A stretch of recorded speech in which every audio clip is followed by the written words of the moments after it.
Chapter 1. Fanshin struggled to keep his eyelids open. He looked at his fingers and counted the meaningful things he had done in his life. He hadn't even finished counting his 5 fingers, which were as thin as chopsticks, when he sighed and sadly gave up on the task. The smell of medicine in the ward was always so pungent. The old man on the bed next to him had already reported to Xidagarba 2 days ago. It would probably be his turn in a few days. He had some kind of strange disease, myasthenia gravis. It was the kind of disease that was especially suitable for male protagonists in romance novels.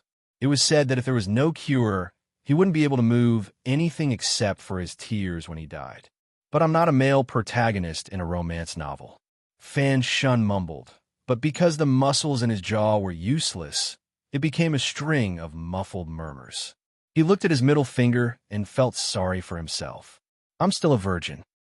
He really hadn't done anything meaningful in his life, other than helping an old lady cross the road, giving up his seat on the bus, getting along with his neighbors, helping his classmates cheat on exams. Fanshin was a good, useless man in the traditional sense. His parents had passed away long ago, so he was left alone in the hospital, waiting for the day his life came to an end. Good people don't get rewarded. In the silence of the night, Fanshin seemed to be able to clearly see the muscles in his throat slowly relax, unable to relax anymore. His breathing muscles also gradually lost their elasticity like a rubber band, weakly flattening out. The clean little nurse in the hospital was nowhere to be seen. Next to her was an old woman who was talking about something with pity in her eyes. Am I going to die like this? His fear of death and his desire for a taste of life filled him with a mixture of emotions he had never felt before. The person to send him off was not the cute little nurse he had been hoping for, but this obeson. This undoubtedly added to Fanshin's melancholy. Miserable and sad, his eyes drooped, looking at the black cloth covering the window of the ward to block the sunlight. He felt that life was really as lonely as dog shit. Miserable and sad. A drop of wet liquid slipped from the corner of his eye. Fanshin felt a little sad. He stuck out his tongue and licked the tears that had slid from the corner of his eye to his lips. He was surprised to find that his tears were not only salty, but also had a slight fishy smell. Was it because he rarely bathed in the hospital that even his tears began to stink? He couldn't help but curse in his heart.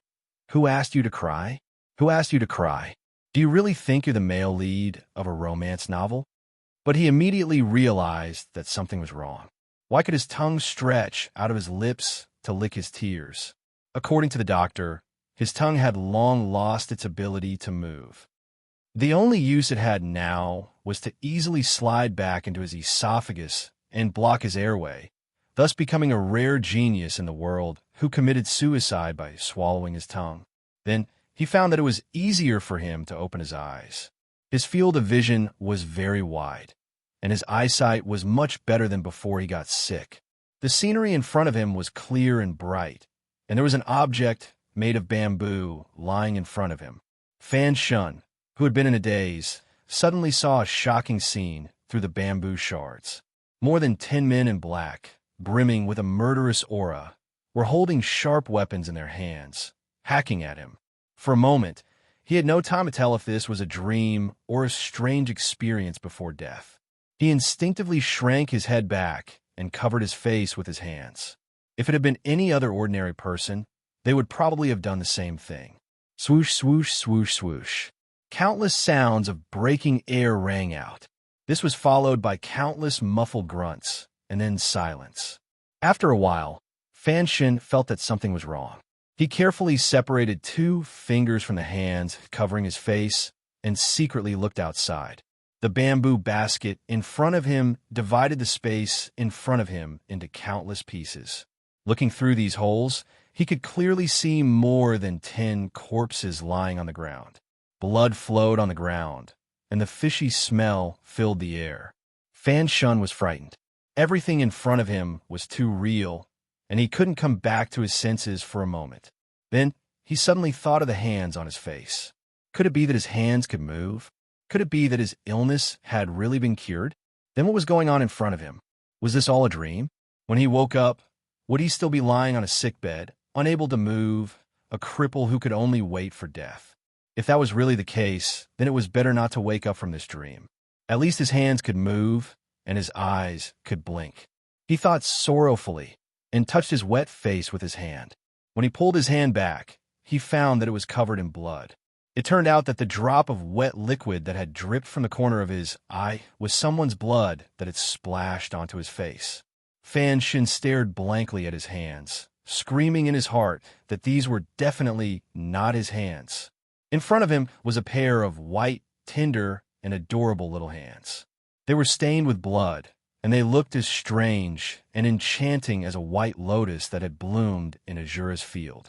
They were definitely not the hands of an adult.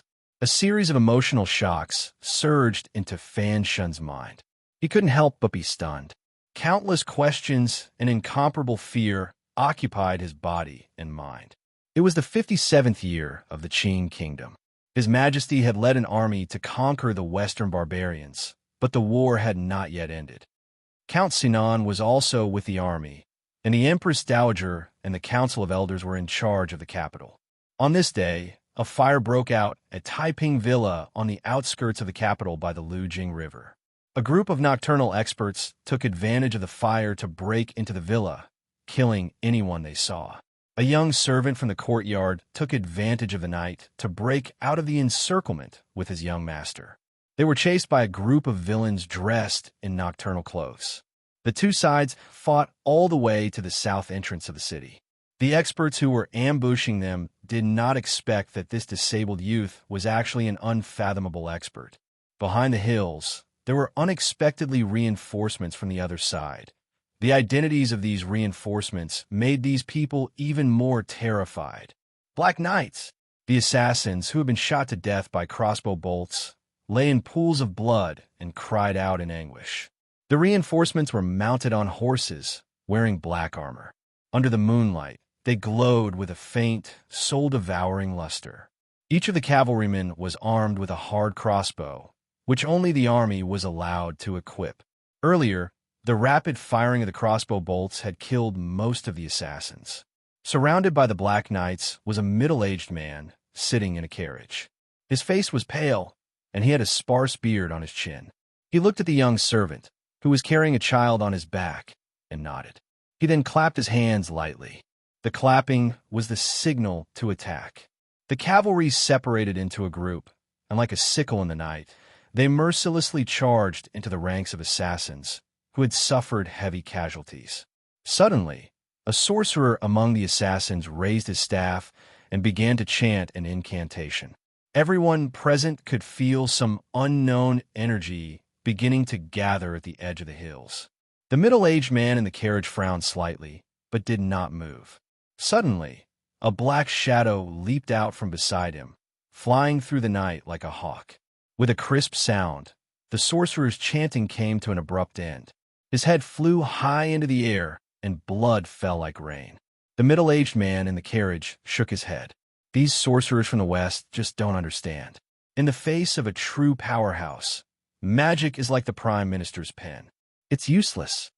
Dozens of Black Knights confirmed that the surroundings were safe.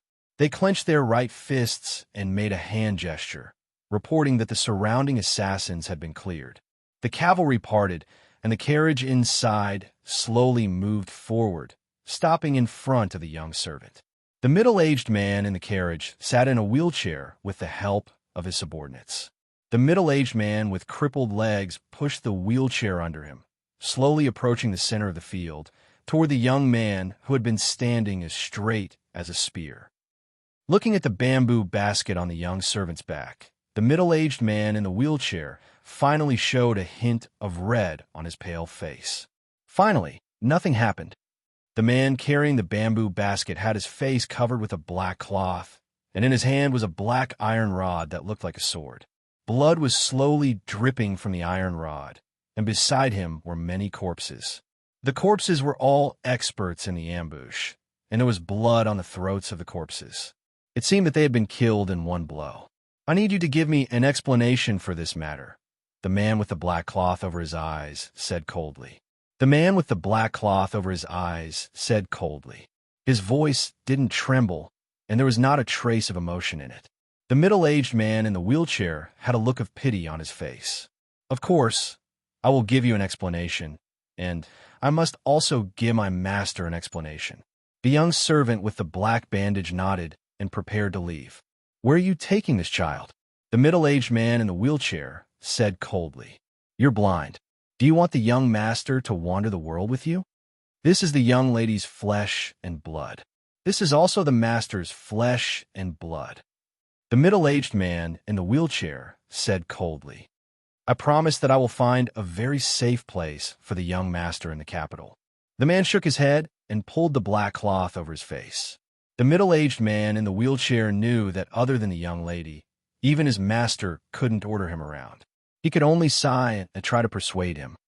The things in the capital will be settled when the master returns. Why must you take him away? I don't trust your master. The middle-aged man frowned as if he hated what the man said. He paused for a while and said, A child can drink milk and read. Do you know how to do these things? He sneered. Blind man, what else can you do besides killing? The man wasn't angry. He gently pushed the bamboo basket on his back. Cripple, it seems like you only know how to kill. The middle-aged man smiled sinisterly. This time, only the nobles in the capital took action. Once the master returns, I will naturally start to clean them up. The blind young man shook his head. The middle-aged man gently stroked the wheelchair, as if trying to guess what she was afraid of. After a moment, he frowned and said, I know what you're afraid of, but in this secular world, besides the child's father who can protect him, who else has the ability to protect him from that unknown danger? The blind young man suddenly spoke. His voice was still as emotionless as before. A new identity, a life without being disturbed. The middle-aged man thought for a while and nodded with a smile. Where? Donjo Port. The master's mother is currently living there. After a moment of silence, the blind young man finally accepted the arrangement. The middle-aged man smiled as he pushed the wheelchair to the back of the blind young man. He reached out to take the child from the bamboo basket and sighed as he looked at the child's adorable face that looked like a snow sculpture. He really looks exactly like his mother. He's so beautiful. He suddenly laughed out loud. This little fellow will definitely be successful when he grows up. His subordinates stood in silence a distance away.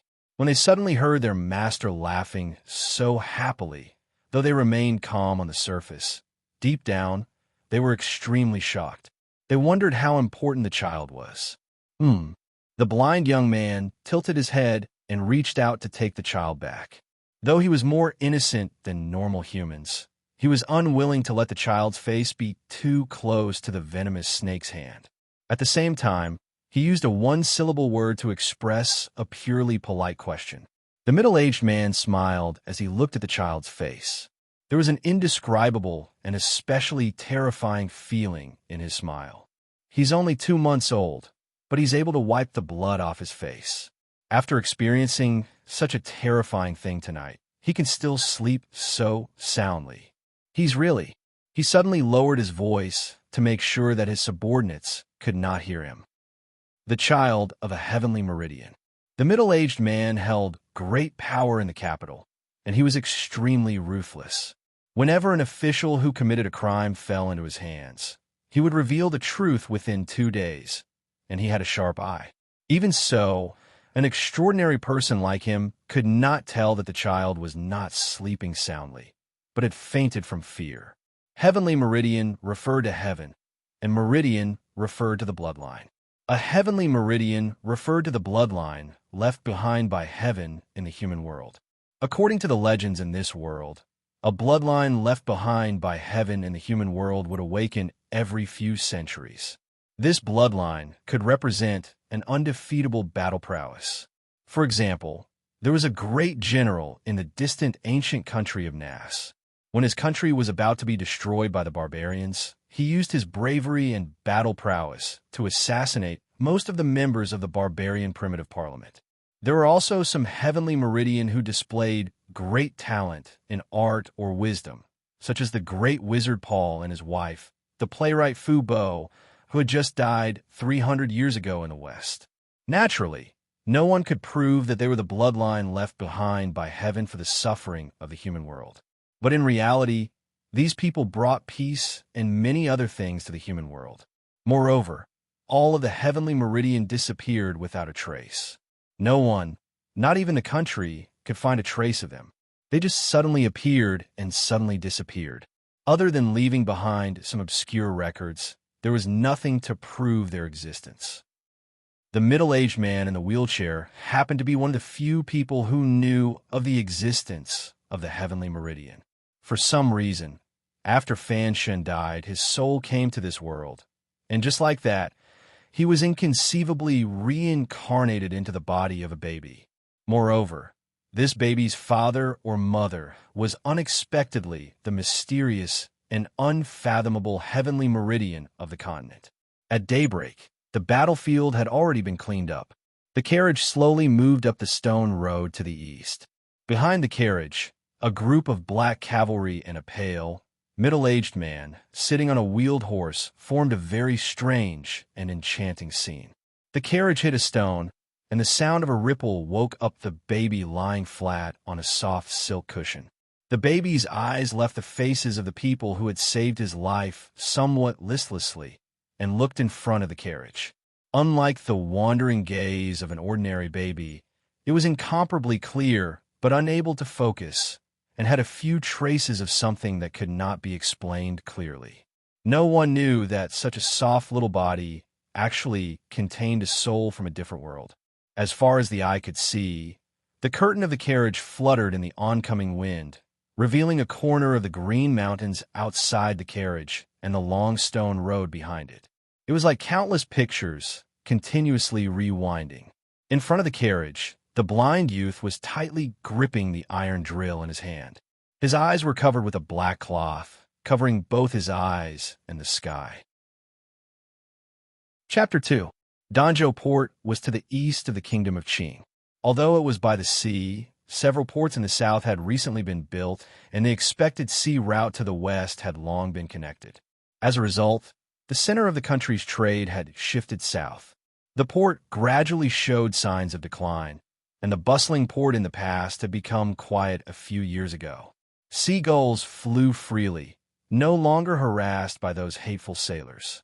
On the other hand, the residents that lived in Danzhou Port did not feel that their lives had changed much. Their income had decreased, but His Majesty had exempted them from taxes for a few years, so they were living quite well. Besides, the port was very beautiful, and it was quiet now, so it was naturally more suitable for people to live in. Occasionally, some big shots would choose to build their manors here.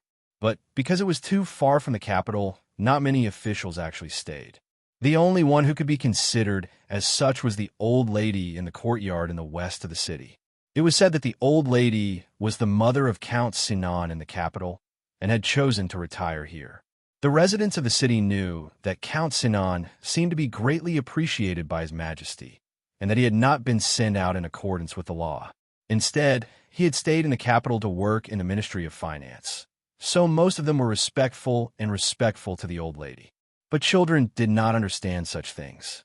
It was a fine day, and the adults were sitting in a tavern, enjoying the salty and humid sea breeze, the salted plums, and the wine in their glasses. A group of teenagers surrounded the stone steps of the back door of Count Sinan's manor in the west of the city. They were so densely packed together that it was hard to tell what they were doing. Looking closer, he discovered that it was a very interesting scene.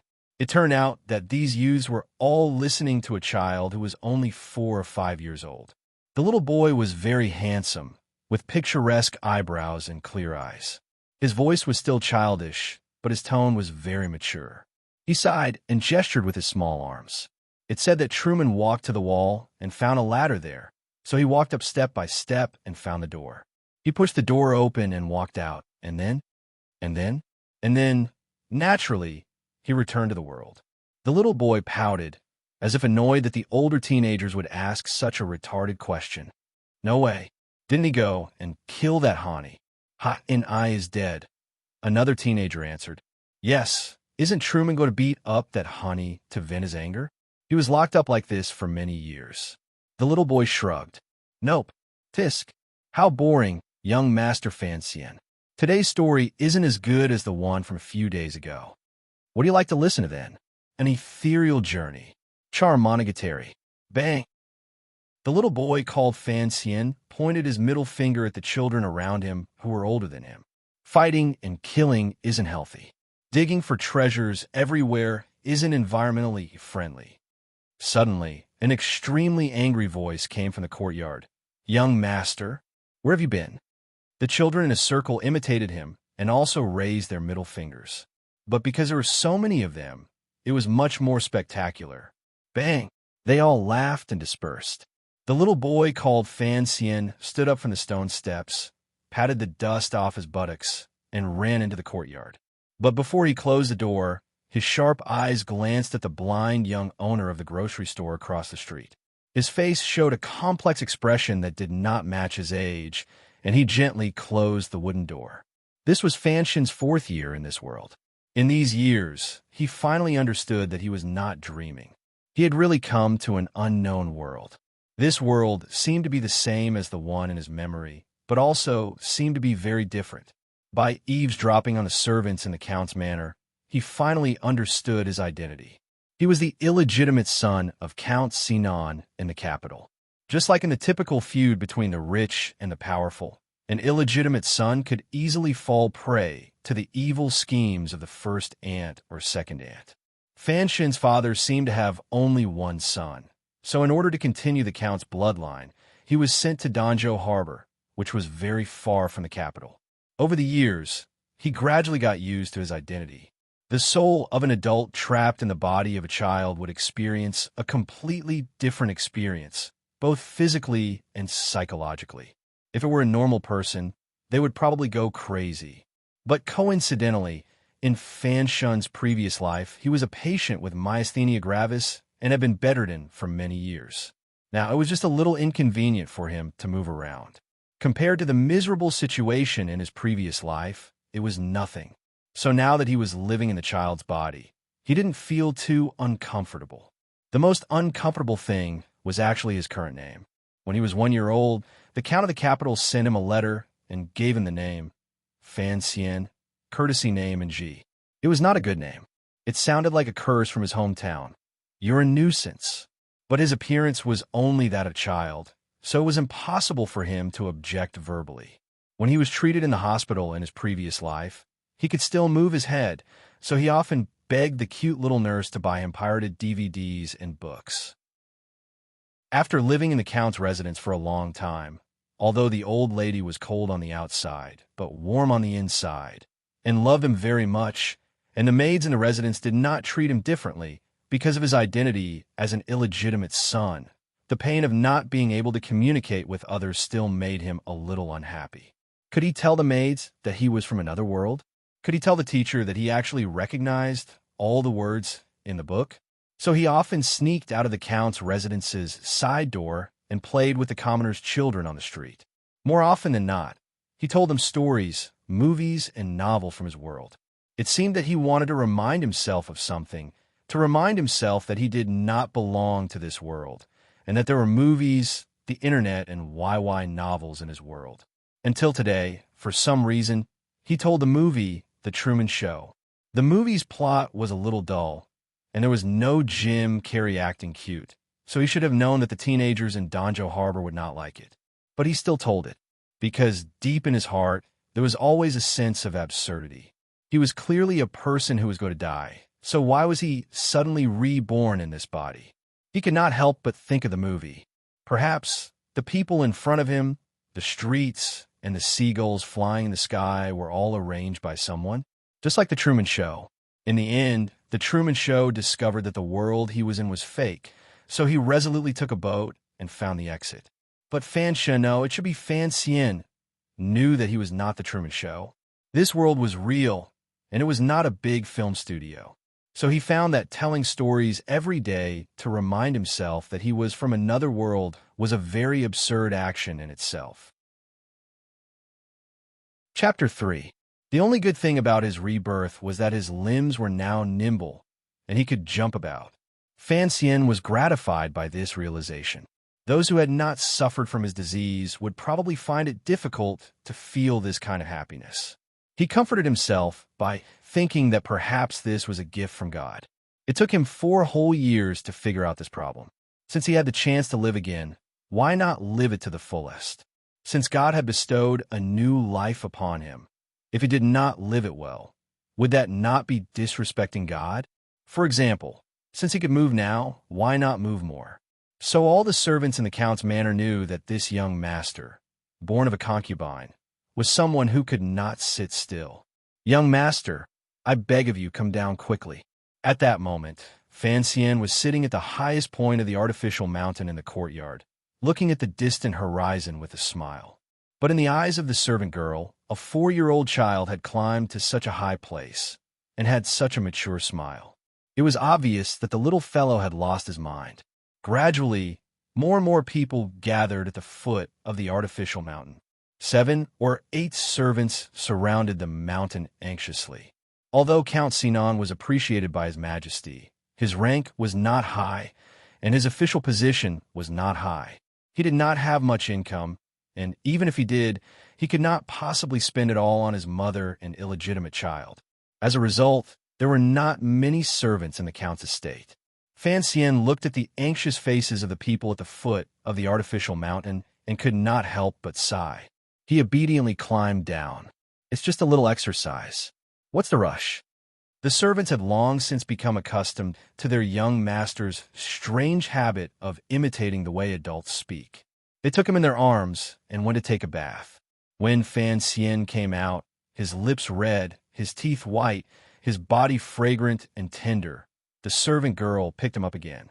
Smiling, she caressed his face and teased, "Young master, you are born like a young lady from another family. Who knows which young lady will live a good life in the future?" Stupidly, Fan Xian didn't respond. He wasn't going to use the mouth of a 4-year-old to tease a teenage servant girl. He didn't want to do such a tasteless thing. He would wait until he was 6 before he began this great and challenging work. "It's time to take a nap, little ancestor." The maid patted the little fellow's buttocks. They had always found it strange that although the young master of the Count's estate was young and had begun to show signs of naughtiness, he had always maintained the self-discipline and hard work of an adult. For example, taking a nap. Anyone who had a normal childhood would always remember the glorious deeds of how they fought against the demons who forced them to sleep under the bright and beautiful noontime sun. Some of the demons called him father, some called him mother, and some called him teacher. But young Master Fan Xian was the kind of person who never needed to be forced to take a nap. Every noon, he would put on his most adorable and innocent smile, obediently return to his bedroom, and begin to sleep. He would not make a sound in the middle of it all. At first, Madame Dowager didn't believe it and asked the maids to keep an eye on the little fellow. She thought that he was using sleeping as an excuse to fool around on the bed. However, after watching him for half a year, she found that the child was really in a deep sleep every time. Even shouting at him was difficult to wake him up. From then on, the maids no longer paid attention to this matter. Whenever he slept, they would usually keep watch outside. It was summer, and the maids were naturally very tired. They tilted their bodies and gently waved the little fans in their hands. Occasionally, a firefly would dance in the wind. Returning to his bedroom, Fan Xian climbed onto the bed and lifted the mat covering it. He carefully took out a book from a hidden compartment he had dug out from underneath. The cover of the book was slightly yellow, and it looked a little old, but there was not a single word on it. However, there were some patterns embroidered on the corners of the book that represented some unknown meaning. Every stroke was curled up at the end, like a flowing cloud, or like the corner of a wide sleeve that had a rather ancient charm. He gently flipped open the book to the 7th page. There was a drawing of a naked man with some faint red lines on his body. He didn't know what kind of paint had been used to draw them, but it gave the viewer the illusion that these lines were slowly flowing in a certain direction. Fan Xian sighed. His appearance was only that of a 4-year-old, so he didn't dare reveal too much of his true nature. Fortunately, he had this book to help him pass the time of extreme boredom. This book had been left to him by a blind youth named Wu Zhu when he was very young. Fan Shun had always remembered that blind youth, the servant of his mother in this world. When he had been trapped in the body of a small infant, he had spent time in the arms of that youth. They had traveled from the capital to this port by the sea. Perhaps the youth had thought that he was too young to remember anything. But Fan Shun's soul was not that of an ignorant infant. Along the way, he could tell that the blind youth's care for the infant came from his heart and could not be faked. But for some reason, after the blind youth had taken Fan Shun to Count Sinan's manor, he had left. No matter how much the Countess had tried to persuade him to stay, he had not. Before he left, he had placed a book next to the infant's body. Fan Shun had always been puzzled about this. Was the servant not afraid that he would blindly practice? When he thought about it, he realized the reason. He was a child, and there was no way he could recognize the words in the book. Naturally, he was not afraid of any problems. But Fan Shun just so happened to recognize the words of this world. After the great changes of his rebirth, he was even convinced of ghosts and immortals. He was even more convinced that the book before him, which looked like a prop from a Hong Kong TV series, was some kind of Jinchi training method. It was a pity that it did not have a name. Otherwise, he could go to the children on the street and ask them if this Jinchi training method was powerful or not. Thinking of this, Fan Shun laughed foolishly. Since the wretched heavens had given him a second chance, he had to cherish it. This internal force was something that did not exist in his previous world. Even if the nameless breathing method before him was nothing special, he could not stop himself from practicing it at the age of 1. One must know that this was only a few realms lower than if one had started training in the womb. Everyone in the world, including the great grandmasters who were worshipped as gods, could not be like Fan Shun, no matter how talented they were. They could not start practicing internal Jinchi from birth. What was this called? The early bird catches the worm. The clumsy bird flies first. Furthermore, he could not be more stupid than those youths who had just begun to learn martial arts. Could he? As Fan Shun thought about this, the Jinchi, which he could already feel, began to flow through his body, following the lines drawn in the book. It was a very comfortable feeling, as if a warm stream of water was cleansing every inch of his internal organs. Gradually, he entered a meditative state and fell asleep comfortably on the bed. Chapter 4. What Fan Shun didn't know was that he was practicing an extremely advanced method of internal strength. If he was a normal warrior, he would practice it with extreme caution and would ask a teacher or a trustworthy friend to help watch over him. The most dangerous part of this method was at the beginning. When accumulating energy into the snow mountain in the Dantian, there would be a huge difference in the reaction speed of the cultivator's body and mind. The most direct consequence was that the cultivator's bodily functions would become like that of a vegetable, unable to move. If the cultivator had no experience, it was easy to mistakenly think that he had gone mad and force the Jinchi into his body. If the cultivator was lucky, he might be able to return the chaotic Jinchi to his meridians, but that would mean that the practice would be of no use. If the cultivator was a beginner, he might panic and cause a true demon to invade him. But for a beginner like Fan Shun, not only did he not go mad, but he experienced that mysterious feeling more easily than the strong. This was all thanks to his background and luck. When he first started practicing this nameless Jinchi, the body he lived in was still an infant. The innate Jinchi from his mother's body had not yet been completely returned to the world and was still in his body. Thus, his practice was twice the result with half the effort, and he even managed to store a large portion of the innate Jinchi in his meridians. And for Fan Shun, the demon that was the easiest for a cultivator to encounter was not difficult at all. Don't forget, in his previous life, Fan Shun had been bedridden for many years.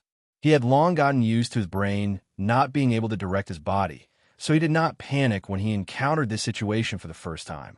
Instead, he felt the warmth of finding the remnant memories of his past. So when he first started practicing, he was not very afraid when the Jinchi began to scatter, making it impossible for his body to move.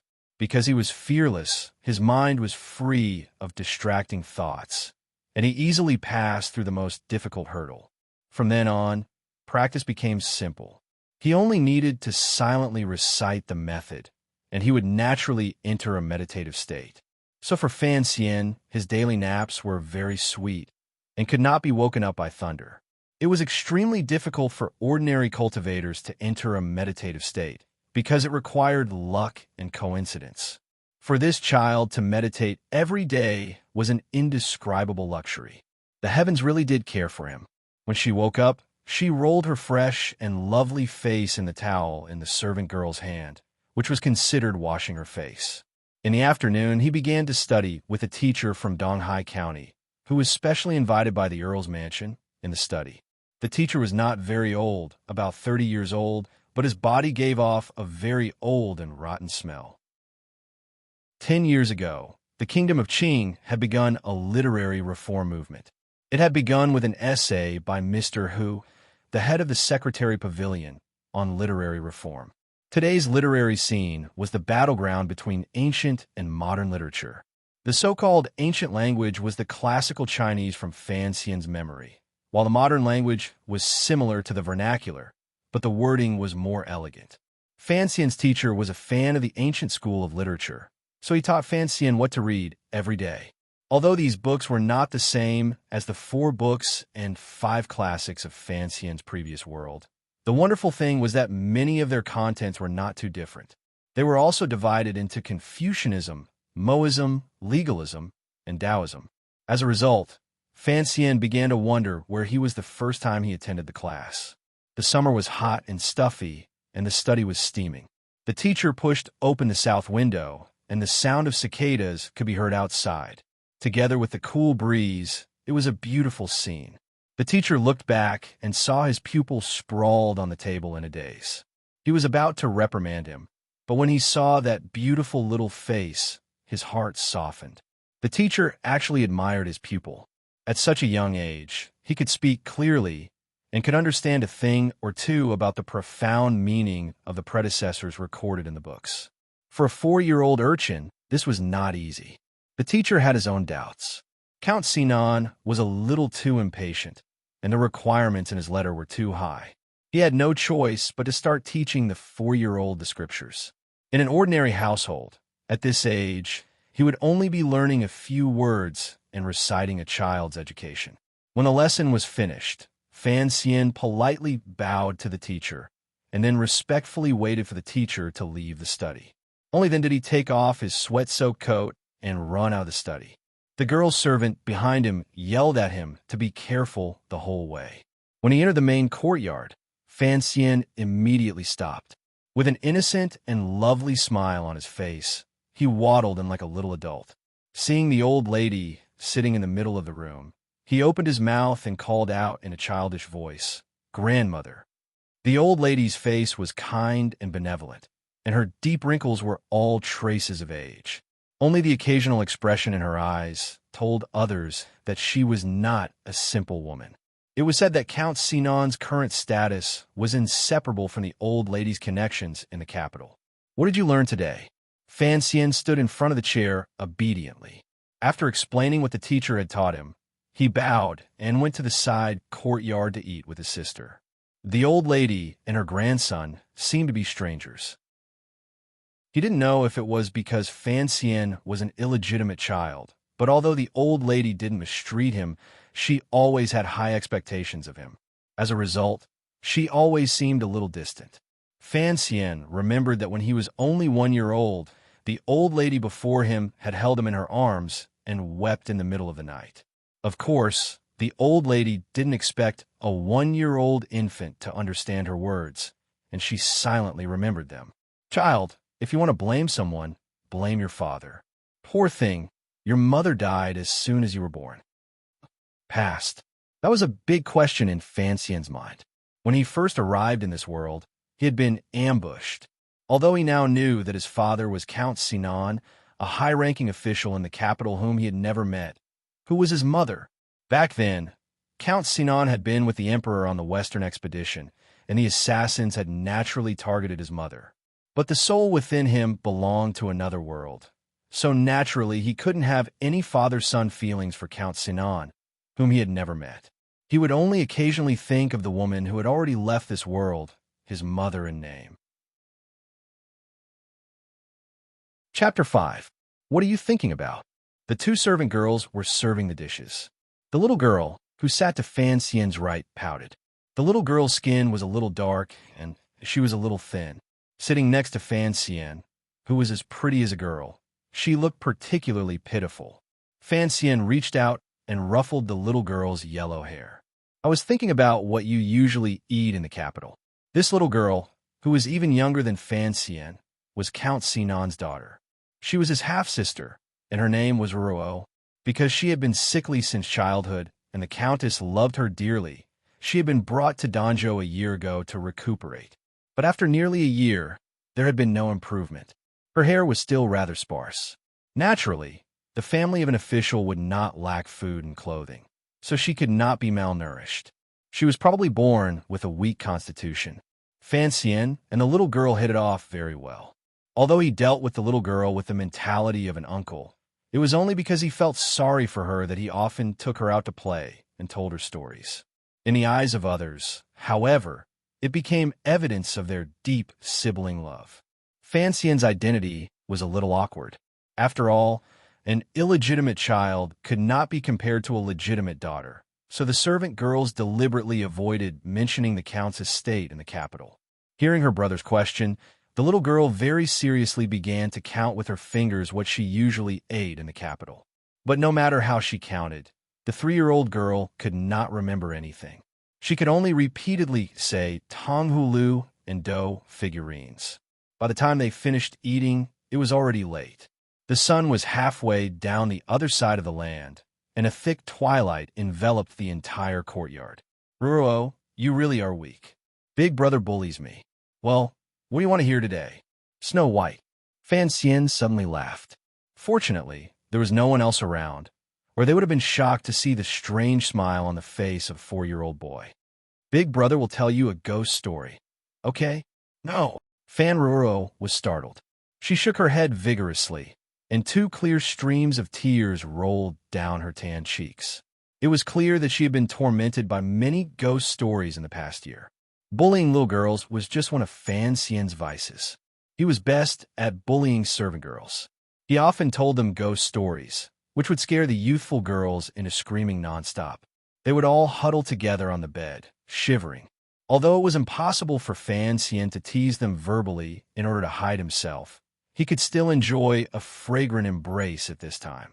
He comforted himself that he was still a child and was still in the stage where he needed to be touched. This was not considered shameless, but a very normal need.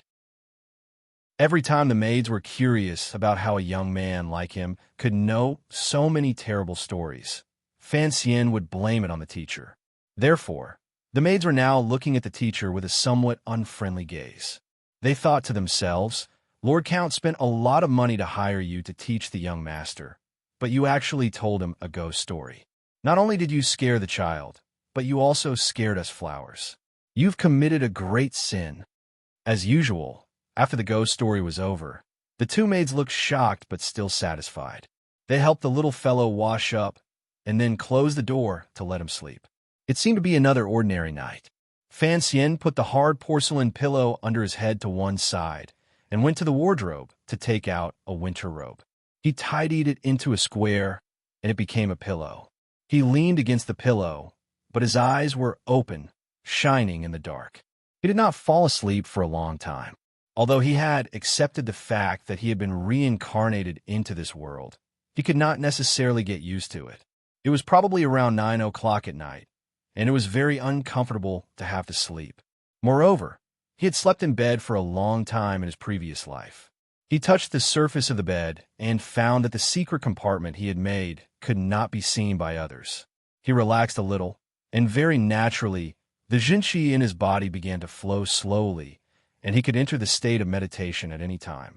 The moment before he entered the state of emptiness, Fan Xian thought about how he should live in this world. How should he live for the next few decades? Before he had time to enter the vegetative state and fantasize about his future wives and concubines, he was awakened by an uninvited guest. Are you Fan Xian? A person suddenly appeared in front of his bed. The person's eyes were a cold color, and there was an unusual brown in his pupils. It was obvious at a glance that this person did not love life very much. It was a very polite question, but if it came from the mouth of someone who sneaked into your bedroom in the middle of the night, covered his face holding a knife in his hand, and carrying a few small bags on his waist, it would undoubtedly be very frightening. Fortunately, Fancien was not a real 4-year-old boy. Otherwise, when he saw this strange uncle, he would certainly have cried out at the first moment. Even if he thought about it with his toes, he could tell that a person who could quietly enter the Count's manor at night was certainly a powerful and ruthless fellow. If he cried out, he would certainly be killed. Thinking of this, Fancien could not help but feel proud of his ability to remain calm in the face of danger. He coughed twice and suppressed the incomparable nervousness in his heart. Pretending to be the most adorable child, he threw himself forward. "Dad, you're finally back." A 4-year-old boy threw himself into the arms of an assassin, his eyes brimming with tears. His hands were tightly wrapped around the assassin's waist, but the child's hands were too short to wrap around the assassin's waist. All he could do was grab at the assassin's clothes, as if afraid that the assassin would run away. Perhaps because he grabbed too hard, the boy tore a piece of the assassin's clothes with a tearing sound. The Nightwalker frowned. He didn't seem to move, but he pulled himself out of Fancien's embrace. He stood there in a daze, as if wondering why the illegitimate son of Count Sinon would call him father. At the same time, he was puzzled. His clothes were of the finest quality, and even a knife would not be able to easily cut them. How could this child tear them with his bare hands? He was puzzled, and Fancien was even more puzzled. When there was no one around, Fancien would often use rocks from the rockery to test the power of his nameless shinchi. When he discovered that his slender little fingers could, with some difficulty, crush the soft stones, he had a certain degree of confidence in his ability to defend himself. With great difficulty, Fancien had used the 4-year-old boy's crying trick to make the assassin lower his guard. Then he had gathered all his jinchi into his fingers, thinking that he would be able to subdue the assassin, who knew that he would only be able to tear off a few pieces of cloth. It seemed that something was about to happen. Chapter 6. Although Fancien looked like he was only 4 years old, he was a mature soul on the inside. The blood and corpses of his first day in this world were firmly imprinted in his mind, so he had always felt very uneasy. He knew that his unclear past would one day bring him trouble. It seemed that trouble had finally come today. His sneak attack had failed, so he couldn't use the same trick again. He sobbed pitifully, trying to confuse the Nightwalker. At the same time, his mind raced, trying to think of a way to escape. If he called for help, the Nightwalker would certainly kill him in a very short time. Seeing that the Nightwalker was not making any moves, it was clear that he had been stunned by Fancien's random call of Daddy. Fancien's mind worked very quickly. Seeing that his sneak attack had failed, he relied on his innate advantage of being too young. He looked at the Nightwalker and began to cry. "Daddy, Daddy." As he cried, he nervously began to think of a way to escape. "There's no need to pretend, Master Fan." The Nightwalker's tone was very indifferent, but it didn't seem to be dangerous. "It seems that you are very clever, knowing how to protect yourself at such a young age. But you should know very well that I am not the Count." Having said this, the Nightwalker gestured with a knife in his hand, and then approached the 4-year-old Fancien. Fancien's face was still innocent and flawless. Tears streamed down his cheeks, but his heart tightened. He sobbed. "Then who are you, uncle? I was sent by your father to see you, so don't call me that." The Nightwalker's eyes were a little brown, and he looked a little ugly. The wrinkles at the corners of his eyes gave away his age, and the way he spoke made Fancien think of those old men who tricked little girls into looking at goldfish. But Fancien didn't show it. He still perfectly played the part of a 4-year-old child, a little fear, a little surprise, and a little anger. "You're not Daddy." Then, as if he didn't see the knife in the Nightwalker's hand, he twisted his little butt and climbed onto the bed. "I don't even know what Daddy looks like," he muttered. The Nightwalker laughed darkly and walked over to the bedside. Suddenly, the little boy turned his head to look behind the Nightwalker. His eyes flashed with surprise. "Mommy," he cried. This was a very tricky move. If it had been anyone else, they probably wouldn't have been able to fool the Nightwalker. After all, the Nightwalker was a master who owned an independent laboratory in the capital. But the one who used this trick was a 4-year-old boy, so the Nightwalker naively believed it. And when he heard Fanxian call him mother, his eyes revealed a look of extreme shock, and he suddenly turned his head to look behind him. Behind him was naturally the tightly shut door and the thick darkness of the night. Bang! A crisp sound rang out in the bedroom. The Nightwalker lay on the ground with blood all over his head. Fanxian held the half-broken porcelain pillow in his hand and looked at the man on the ground with lingering fear. He weighed the broken pillow in his hand, gritted his teeth, raised his small arm, and viciously smashed it into the back of the man's head. This was a muffled sound, and the person had used a lot of strength. Even if this Nightwalker was a grandmaster, he would not be able to wake up for a while after being hit by this heavy pillow. The chief maid's voice came from outside. "What's wrong?" "It's nothing, sister. I broke a cup. I'll come back tomorrow to fix it." "How can we do that? What if you hurt the young master's foot?" "I said I'll do it tomorrow." Hearing the gentle, innocent, and adorable young master throw a rare temper tantrum, the maid shut her mouth and said nothing more. Fanxian walked back to the wardrobe and struggled to pull out a winter quilt. Then he tore the quilt into strips with 2 fingers and twisted them, firmly tying up the unconscious Nightwalker on the ground. Only now did he realize that his back was completely wet. A trace of lingering fear welled up in his heart. Whether it was in his previous life or this one, this was the first time he had tried to kill someone. Although he didn't know if he had killed the man, he had taken too much of a risk. If the man really was a master of martial arts, then he would certainly have lost his life.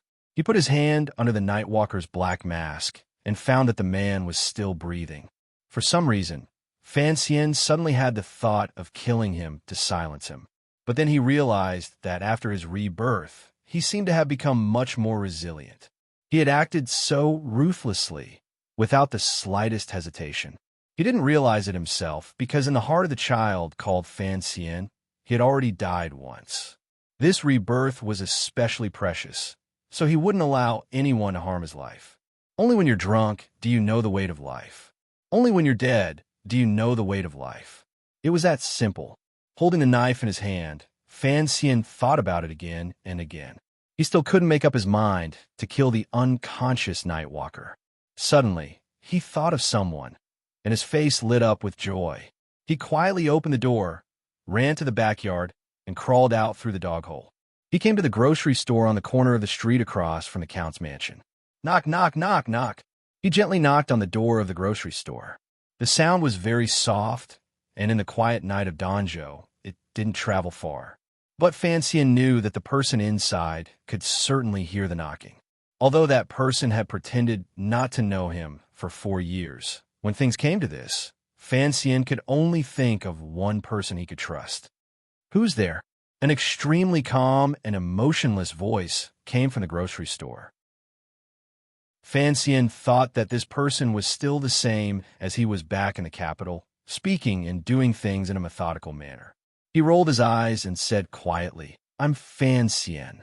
Sure enough, as Fanxian expected, the wooden door of the grocery store opened without a sound. The blind youth stood like a ghost in the doorway, giving Fanxian a fright. Fanxian looked at the person in front of him who had brought him to Donjo Harbor. He looked at his cheeks and the black cloth covering his eyes, which didn't seem to have changed in the past 4 years. He was a little curious. Could it be that this person didn't age? Chapter 7. But there was still an unconscious assassin in his bedroom, so he had no time to ask. "Someone came to kill me, and I knocked him out. He's lying on the floor." The blind youth tilted his head slightly. His heart skipped a beat, but his face remained expressionless. He bowed his head and said, "What nonsense are you talking about, young master fan? I don't have time to pretend to be profound. You have to pay attention to me." Fanxian chuckled, thinking, "Why are you still pretending not to know me at a time like this?" He took the blind youth by the hand and walked in the direction of the manor. "Young master, you're still talking nonsense." The blind youth frowned slightly, as if wondering why the child in front of him seemed to know who he was. When he had sent Fan Xian, still in swaddling clothes, to Danzhou, Fan Xian had only been a few months old, so he shouldn't have had any memories. Could it be that the Count's wife had told him who he was? It was late at night, and a few mournful barks could be heard in the distance. Someone had woken up in the middle of the night and found a wrong door. The blind youth, Wu Zhu, had a cold expression on his face as he listened to Fan Xian. Finally, he moved. He closed the door of the grocery store and walked toward the Count's manor. Fan Xian breathed a sigh of relief and hurried to catch up. Outside the Count's manor, the two of them crawled back through the dog hole and stood in the bedroom, looking at the unconscious assassin on the floor. Fan Xian looked at the man on the floor. He didn't know if he was dead or alive, so he couldn't help but feel a little nervous. "Uncle Wu Zhu," he asked, "you've been staying in the grocery store these past few years, not daring to recognize me. Why?" The blind youth, Wu Zhu, tilted his head again. After a while, he said, "Young master, you really surprised me." He was indeed surprised. Although he knew that the child in front of him was the lady's child, there had to be something different about him. But Wu Zhu hadn't expected him to be so mature at the age of 4 and to be able to plot against Master Fei, who had come to the capital. "Let's deal with this person first."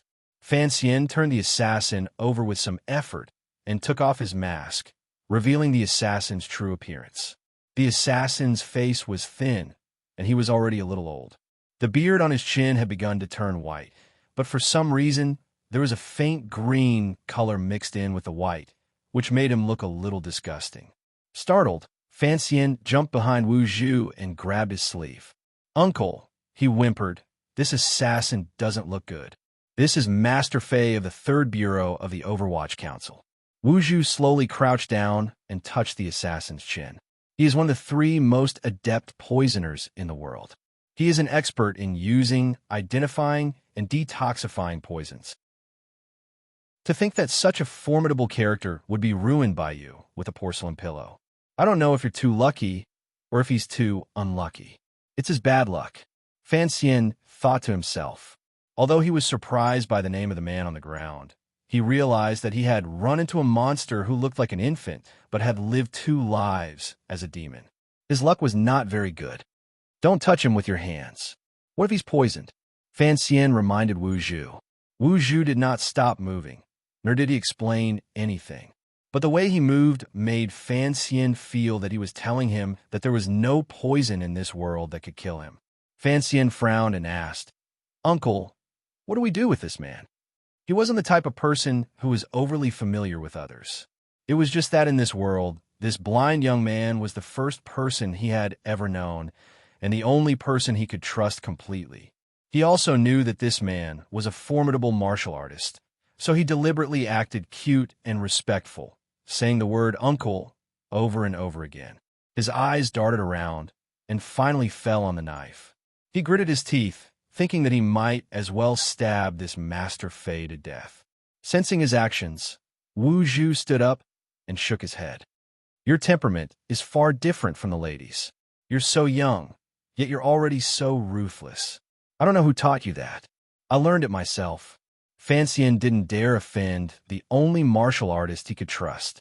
He said respectfully, "I know that you've been guarding the grocery store to protect me.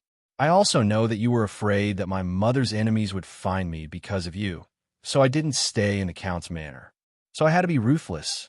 Wu Zhu shook his head again and said nothing. Fan Xian knew that this master servant of his mother was beginning to suspect him. He laughed and asked, "Uncle, what should I do next?" His meaning was clear. It was better to let Uncle Wu Zhu do the killing. Unexpectedly, Wu Zhu said, "Young master, you've hit the wrong person." "Huh? Hit the wrong person?" Fan Xian was stunned. He slowly lowered his head to look at the assassin on the ground, his face covered in blood. "But I've already hit him, so there's no need to think too much about it." Wu Zhu said calmly, "Master Fei is the head of the 3rd Bureau of the Overwatch Council. His secret identity. To be precise, he's the subordinate of your father's subordinate. So I don't think he came to Danzhou to kill you. If he really did come to kill you, I believe that no matter how capable you are, you would have died countless times over." Only then did Fan Xian remember that the assassin on the ground had said that his father had sent him, but Damn, he looks like Teabag. Who would believe a pervert like him? Fei Jie had been staying in the Institute of the Overwatch Council in the capital these past few years. He was an old man in his 50s, and although he had the reputation of being a master of poisons, he was in a semi-retired state. If it weren't for the fact that someone powerful had asked him to come to Danzhou to teach, and that he didn't have the courage to refuse, he would never have left the capital. But he hadn't expected that the first time he saw his student, he would be beaten up so badly he would bleed half a bowl of blood and almost lose his life. He looked at the little boy in front of him and found that his face was innocent and adorable. His big eyes flickered with a hint of fear and shame. Such a cute little face, coupled with his identity as a little boy, left him with nowhere to vent his anger. Turning his head, he saw a servant and prepared to vent his anger on him. "Who are you? Hurry up and untie me. I'm Master Fei, who was hired by the Count with a lot of money." Unexpectedly, the servant seemed to be even more arrogant than he was. Ignoring him, he said coldly, "The agreement between me and your superior doesn't seem to include you as a teacher." "Master Wu?" Fei Jie widened his murky, brown eyes. When he saw the servant's appearance, he was shocked. "Master Wu, it's you." Hearing the assassin call himself Fei Jie after waking up, Fan Xian felt that the matter was indeed puzzling. Chapter 8. Fan Xian thought Fei Jie was puzzled. Didn't my father never care about me, an illegitimate child? Why would he send a teacher to teach me? If it was to teach me how to read, that would be fine. But why did he send an old freak to teach me? Seeing that Fei Jie knew Wu Zhu, Fan Xian knew it was not his place to interrupt. He sat on the bed, feigning ignorance. After the adults had explained everything, Fan Xian used his small arm to remove the bedsheet from Fei Jie's body. He hid behind Wu Zhu and laughed foolishly, pretending to be an idiot. It was a pity that he had shown off a little today. The two powerful figures in front of him knew that this 4-year-old's mind was not as simple as it seemed. The sky was already beginning to brighten. In the distance, the faint crowing of a rooster and the sound of servants boiling water could be heard. Wu Zhu led Fei Jie out the door. But before they left, Fan Xian heard Wu Zhu say something cold. "When are you going to explain how you know who I am?" Fan Xian's heart skipped a beat. He didn't know how to explain. For years ago, when he and Wu Zhu had traveled thousands of miles to Danzhou, he had been a baby only a few months old. He thought about it again and again, but couldn't come up with a good excuse. He could only blame himself for being frightened by that strange old man Fei Jie.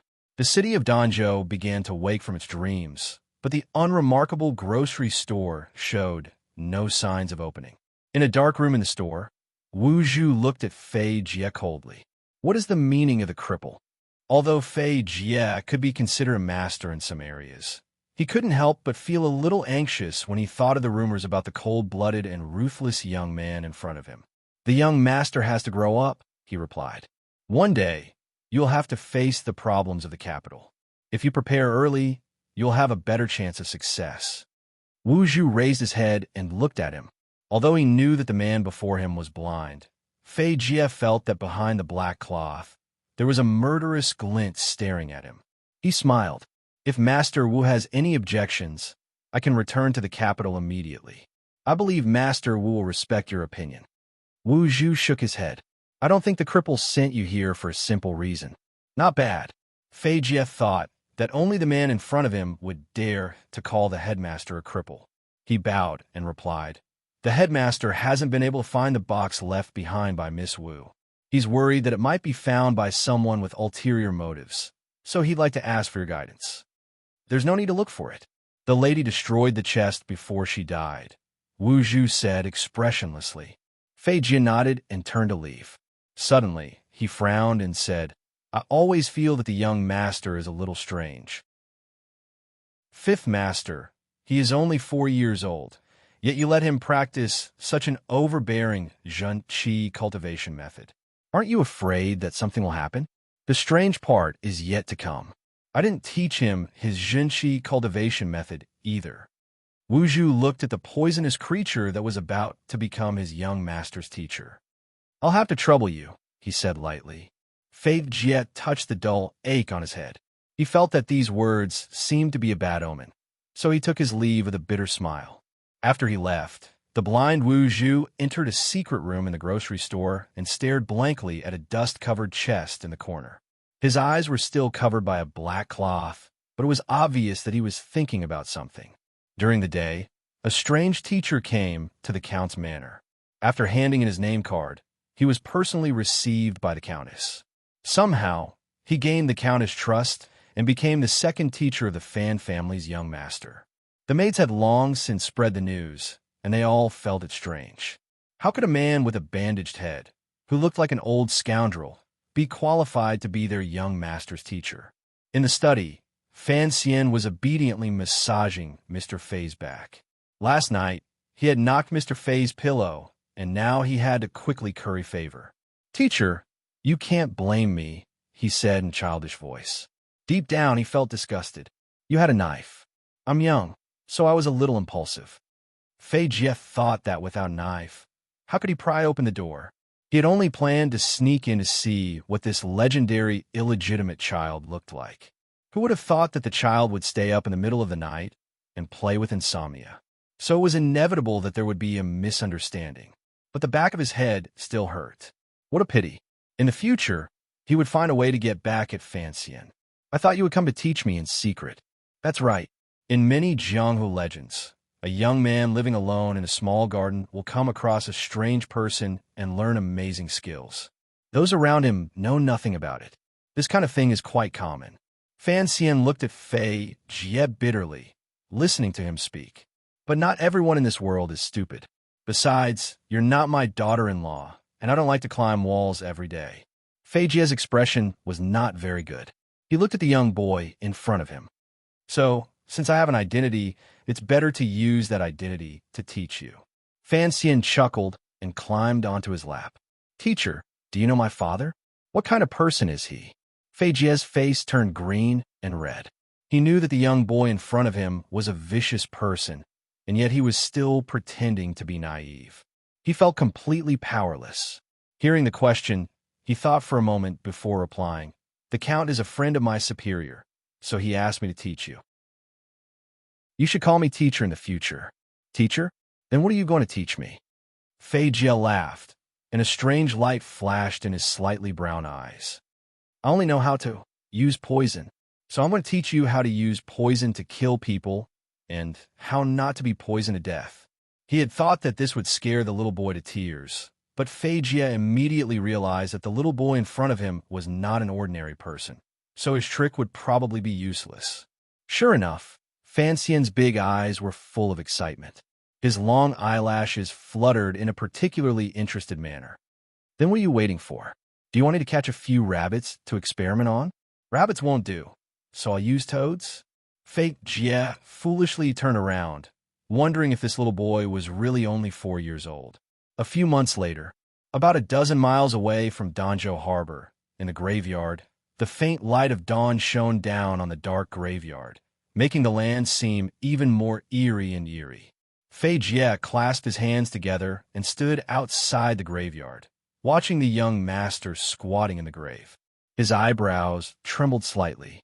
This time, he had used a trip as an excuse to take a few days off from the Countess of the Count's manor. She had brought Fan Xian to the graveyard to dissect corpses and study the structure of the human body. Although he knew that Fan Xian was different from the average little boy, Fei Jie saw that it only took Fan Xian a short while to get used to the gloomy atmosphere of the graveyard. He quickly steadied his mind and began dissecting the corpses in the graveyard according to what he had learned in the past month. Fei Jie himself was shocked. He had always been a professional in dealing with corpses, but he had never seen a 4-year-old boy who could face a corpse so calmly. There was a foul stench in the graveyard. A beautiful and clean little boy wearing a large mask was using his small hands to pull out a ball of sticky intestines from a half-decomposed corpse. It was a horrifying scene. Fan Xian felt that his second life was just as miserable. Chapter 9. Fan Xian took off his mask and washed his hands with clean water.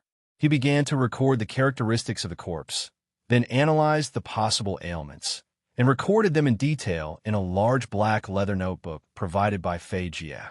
When he was done, he stood up. His face was pale, and his long eyelashes trembled. "Teacher, is there anything else?" Fei Jie looked at him and frowned. He hadn't expected the kid to be so bold. Before he could say anything, Fan Xian couldn't hold back his nausea any longer. He ran to the bottom of the ridge and began to vomit violently. He waited until the nausea subsided, then stood back up. A trace of gentleness flashed across Fei Jie's eyes. He wondered if it was too cruel to let a 4-year-old come into contact with the most terrifying things in life. It wasn't until he saw Fan Xian vomit that Fei Jie suddenly realized that Fan Xian was truly like a child. It was not as if there was another soul hidden within him at all times. "Forget it. I'll think about it next time." Before Fei Jie could finish his sentence, he heard Fan Xian's childish voice say, "It's a pity that Danzhou Harbor is a small city. Too few people have died, otherwise we could find a fresh corpse." Fei Jie's heart thumped. He slowly turned his head to look at Fan Xian's pure eyes. He didn't know what he was trying to see in them. After a long time, he said coldly, Why aren't you afraid? Why aren't you angry at me for making you do these things?" Fei Jie was puzzled. He frowned and looked at the little boy. Fan Xian lowered his head and said respectfully, "Because you told me to poison someone so that I could observe and learn. I'm afraid, so I'd rather dig up a corpse." "So there are things in this world that you're afraid of?" "Yes." Fan Xian looked at him pitifully. "I'm only 4.5. Being young is no excuse." Fei Jie nodded, then shook his head. "You may be young, and perhaps there are some things you don't understand. But you have to know that an illegitimate child of a noble like you will face many conspiracies and harm in the years to come. Sometimes, this cheap sympathy can be a weapon that kills oneself." After saying this, Fei Jie had a strange thought. Perhaps everything he said could be understood by the child in front of him. At this moment, the morning light suddenly shone into Fan Xian's half-raised eyes, reflecting a strange luster. Fei Jie's heart trembled. He felt that the little boy's eyes were extremely demonic. He had used poison to kill countless people in his life. During the northern expedition of the late emperor, the poison he concocted killed at least tens of thousands of soldiers of the Northern Wei Kingdom. In terms of crimes, he was destined to go to hell. But why was it that when he looked at the cute little guy in front of him, he couldn't help but feel afraid? After tidying up the tomb, the strange master and disciple began to follow the source of the light to the east. Along the way, Fei Jie suddenly asked, "You must be very curious." "Yes." Fan Xian grunted through his nose, and there was a hint of shyness in his sweet smile. "Teacher is very attentive to me." Fei Jie did not expect the child to give an irrelevant answer. He smiled bitterly and said, "You can still laugh at this time. I really doubt your nerves and the maturity of your brain. Laughing is better than crying." "That's true." Fei Jie's gaze turned to the faintly discernible city walls in the distance. He frowned. "Your father's family property in the capital is very large. In the future, there will be many who will compete with you for the family property. So you must become stronger and learn more." Fan Xian said nothing, but he was calculating in his heart. He had always heard that his father, Count Sinan, was trusted by His Majesty. That was why he had stayed in the capital instead of being sent elsewhere. The year before last, there had been political turmoil in the capital. Who knew how many princes and nobles had died in that coup? In the end, His Majesty had firmly controlled the situation and massacred countless noble families. Although his father was also a noble, he had miraculously maintained His Majesty's trust in him, and his position as an official had only grown higher and higher. But Fan Xian still could not understand what kind of family property could cause his own death. It could cause his father to invite the most terrifying people in the capital, the Overwatch Council, to act as his teacher. I understand. In the future, there will certainly be people who want to kill me. That's why teacher taught me to use poison. He was actually afraid that I would be poisoned to death. That's right. There are many ways to kill, but the most convenient and also the least likely to attract attention is to use poison. Fei Jie placed his hand on the top of Fan Xian's head and gently stroked it. My task is to teach you these things within a year, so that in the future, no one will be able to poison your food and kill you. Why now? Weren't you afraid that someone would poison me years ago? There were some questions that had to be asked clearly, so Fan Xian continued to ask questions, regardless of his fear of letting Fei Jie sense that he was mature beyond his years. Fei Jie smiled, but there was something sinister about it.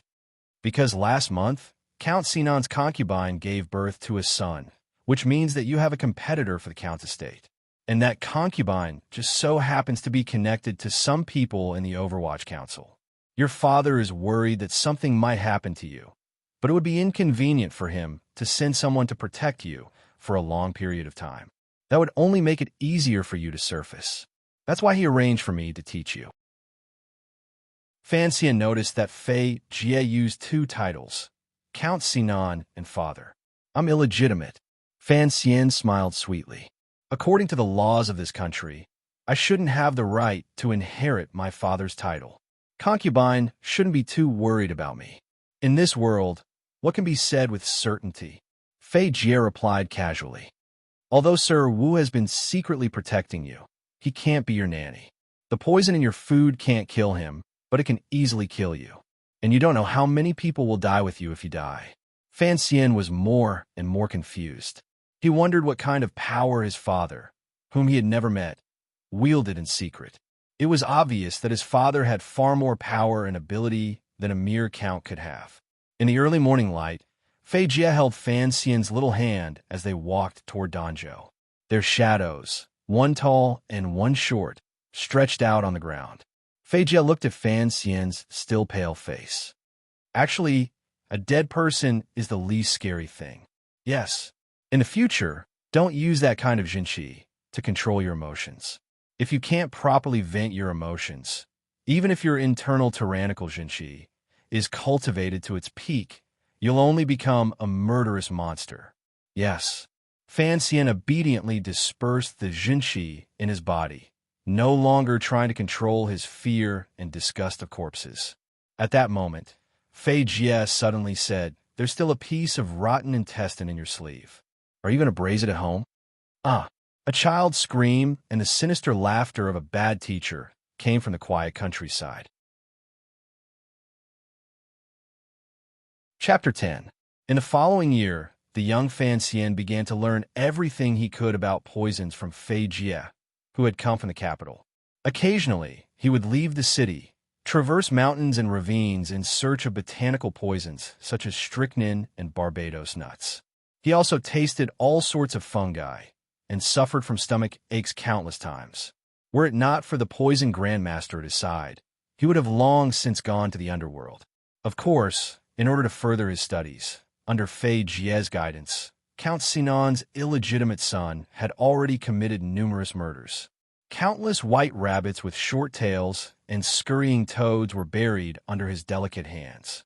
That year, Fan Xian was 5 years old. Strangely, after Fei Jie's arrival in Danzhou, Wu Zhu, who lived in the grocery store, no longer deliberately avoided Fan Xian. At least, whenever Fan Xian snuck into the grocery store to drink alcohol that no child could drink, Wu Zhu would always make him a few side dishes to eat. Fan Xian sometimes found it strange. Wu Zhu was his mother's servant, so why didn't he even care that he drank? Fan Xian knew that his mother was no ordinary person, which was why she had such a loyal and powerful servant as Wu Zhu. But Fan Xian wasn't sure if this blind master would always stay by his side to watch over him. Unknowingly, Fan Xian had gradually gotten used to Wu Zhu watching over him from short distance away. He had gotten used to the black cloth that covered Wu Zhu's eyes appearing from time to time in some corner, such as under a bamboo tree in an alley, next to a tofu stall on the street, and so on. During that year, the jinqi in Fan Xian's body had been progressing slowly, but with abnormal stability. It was nearing a certain threshold, but the tyrannical jinqi that he could accumulate in his sleep had become somewhat unstable, making his emotions faintly restless. He knew that in this still unfamiliar world, there were many unknown dangers. At least in Count Sinan's manor in the capital, there were certainly many problems that he did not understand. And as soon as he woke up, he set a goal for himself: live well and make progress every day. Because of this great goal, in order to preserve his life, and in order to carry out his 3 great missions in the future, he was very determined to practice. And because he had been unable to move due to his previous life's myasthenia gravis, he was suddenly able to walk freely in this life. This made Fan Xian cherish this ability even more. Every day, he would get up early in the morning to exercise, climbing high and low. He was so diligent that even Fei Jie found it terrifying. It was a pity that he could not find a way to practice magic. He was certainly more industrious than any other child, but he often comforted himself that as a young man of 20, he was certainly more industrious than the little slugs. Actually, no one knew that it wasn't that he could endure hardship. It was just that he had ADHD. After lying in bed for more than 10 years, even the laziest person wouldn't want to lie down again. That night, Mr. Fei Jie sat alone in his room. The light from the oil lamp had not yet dissipated. He leaned against the table, his white hair even darker than it had been when he first came to Danzhou. Now, he was writing on a piece of white paper with a quill. There was a knock on the door. Without turning his head, Fei Jie said quietly, "Come in." Fan Xian pushed the door open and stepped over the high threshold. Rubbing his head, he approached with a chuckle. "What are you writing, teacher?" Fei Jie didn't shy away from him.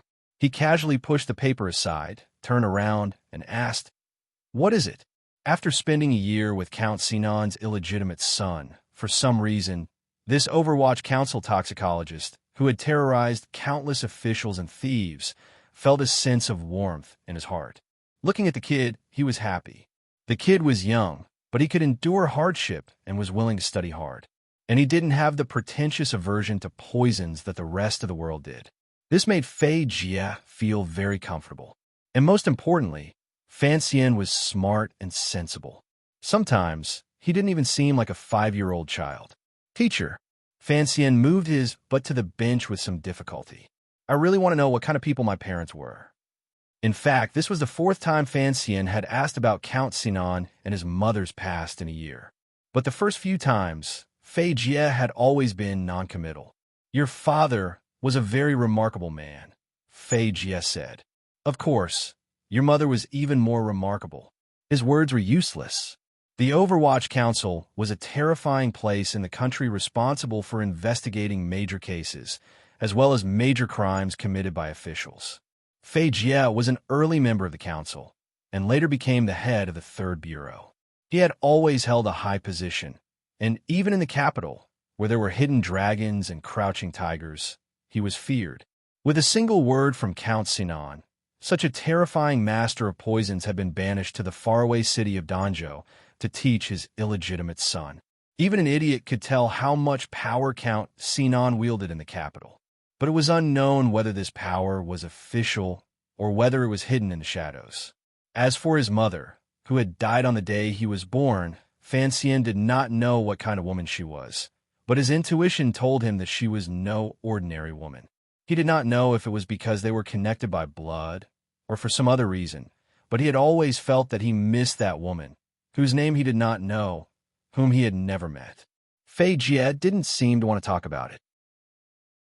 "Since the concubine has given birth to a son," he said indifferently, "you can't inherit the Count's estate in the future. So what do you plan to do?" Fan Xian smiled sweetly. "Teacher taught me how to use poison and how to detoxify it.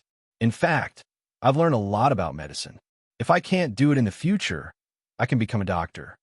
Fei Jie stroked his long beard. "That's only natural," he said proudly. "Even the imperial physicians of the palace may not be better than me in medicine. As my only student, you are more than qualified to be a doctor in the future." Master and disciple said this, but deep down they both knew that this was just an extravagant hope. "Teacher," Fan Xian suddenly said, "there seems to be a problem with the Jinshi method I practice. I actually came here tonight to ask for your guidance." Fei Jie believed that no one in the world could surpass him when it came to using poison, but he had never been willing to teach Fan Xian anything else. A person's life is limited, but the methods of killing are limitless. So we should devote our limited life to the pursuit of the most powerful method of killing. and in Fei Jie's eyes, the most powerful method of killing was naturally poison. Now, that Fan Xian had the best poison-using teacher. Why would he need to practice Xinqi? As for the magic that Fan Xian could never forget, Fei Jie, like most people of Qing, believed it to be of little use in battle. But this was the first time in a year that Fan Xian had taken the initiative to ask a question. Fei Jie couldn't help but feel curious. He stretched out 2 fingers and gently placed them on Fan Xian's pulse. He couldn't help but feel apprehensive. Chapter 11. Fei Jie slowly frowned.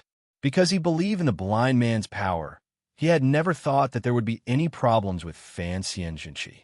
But today, when he checked Fan Xian's pulse, he found something unusual. Seeing his obscene teacher's serious face, Fan Xian knew something was wrong. He smiled and asked, "Is there a problem? You're smiling like that. Aren't you afraid of going mad?" Fei Jie glared at him. "Last time, I only knew that the Xinqi you practiced was overbearing, but I didn't expect it to be this overbearing." Fan Xian scratched his head. "Overbearing? How overbearing?" Fei Jie answered seriously. "Very overbearing." Fan Xian looked at him seriously. "Teacher, we're both talking nonsense." Fei Jie was a master of poisons, not a grandmaster. Naturally, he couldn't tell what the nameless Xinqi Fan Xian practiced was, but he could clearly feel the danger of the Xinqi in the child's body.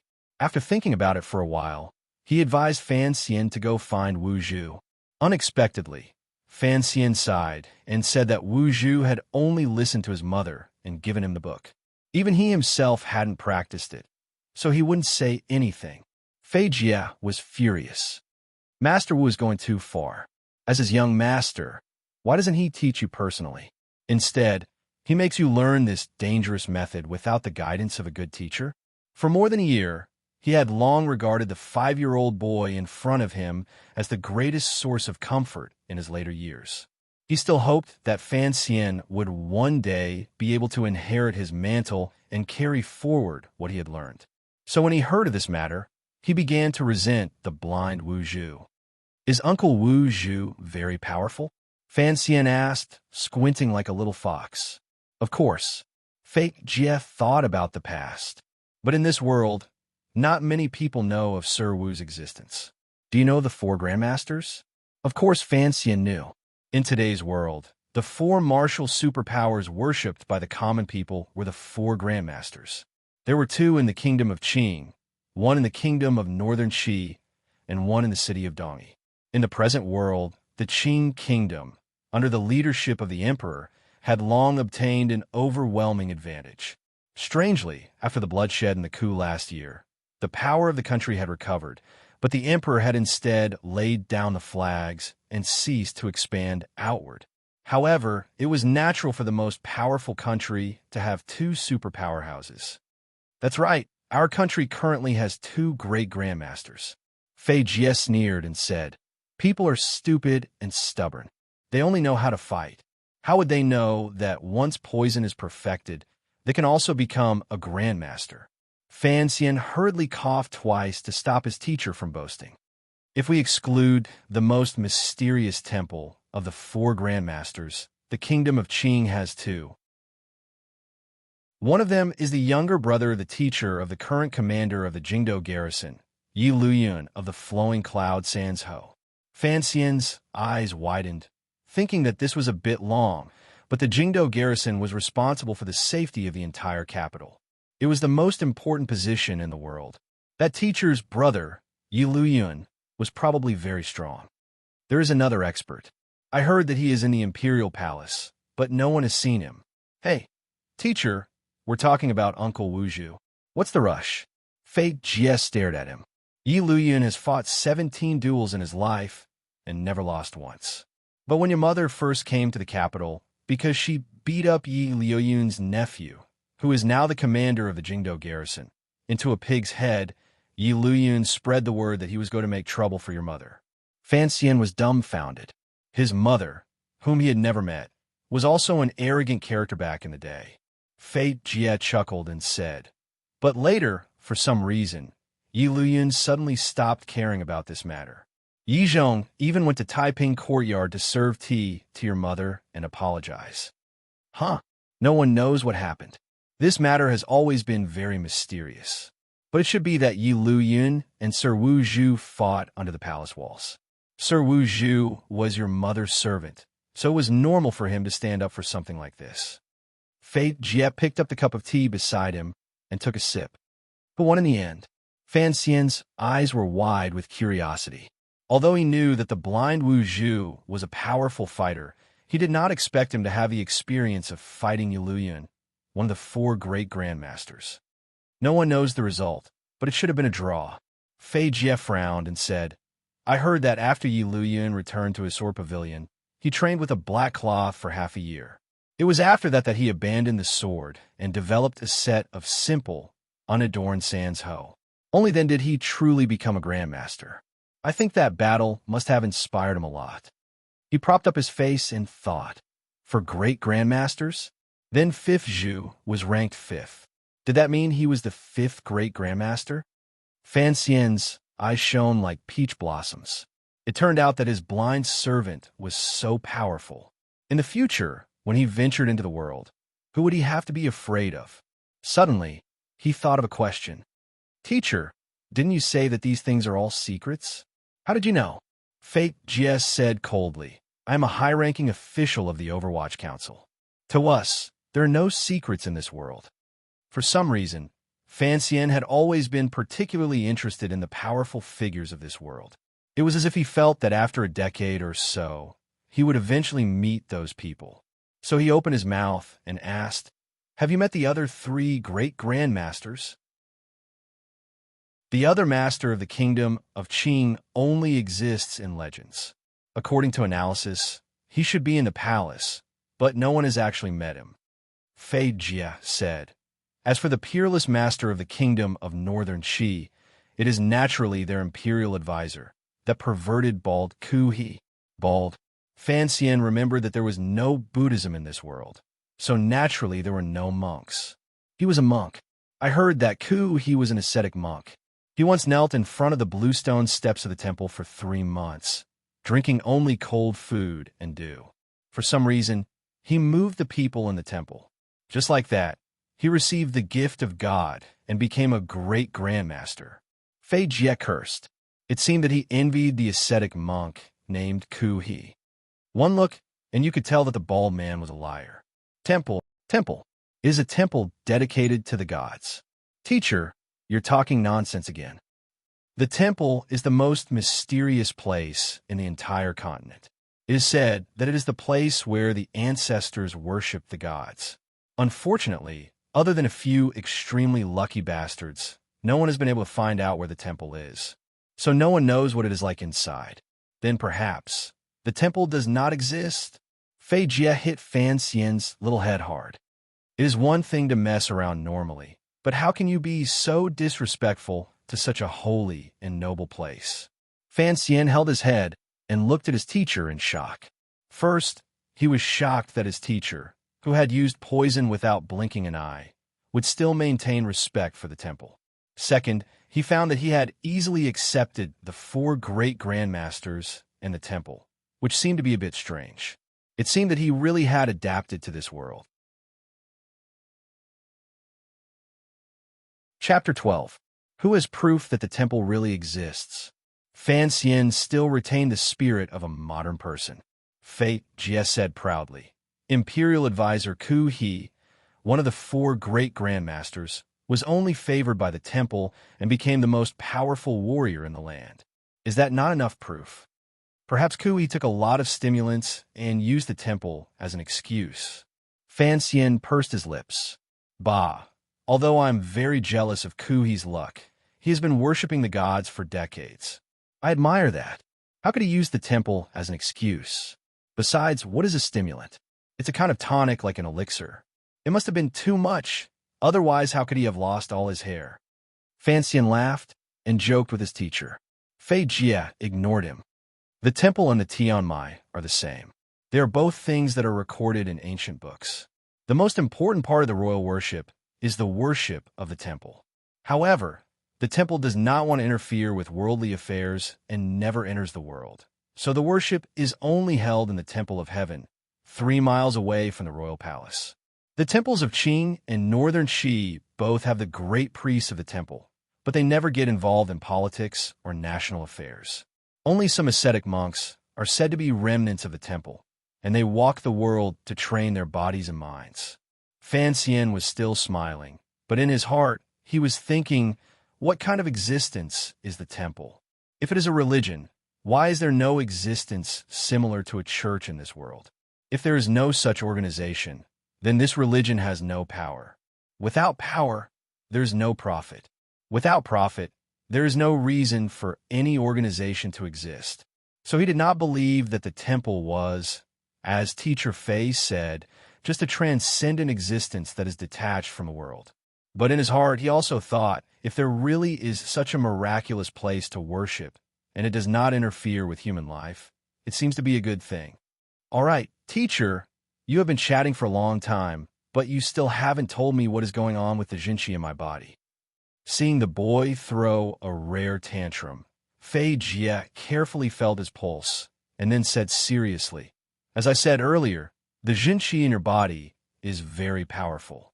So powerful that, although you have only been training for a short time, the amount of Jinqi in your dantian and meridians far exceeds what your body can hold at your age.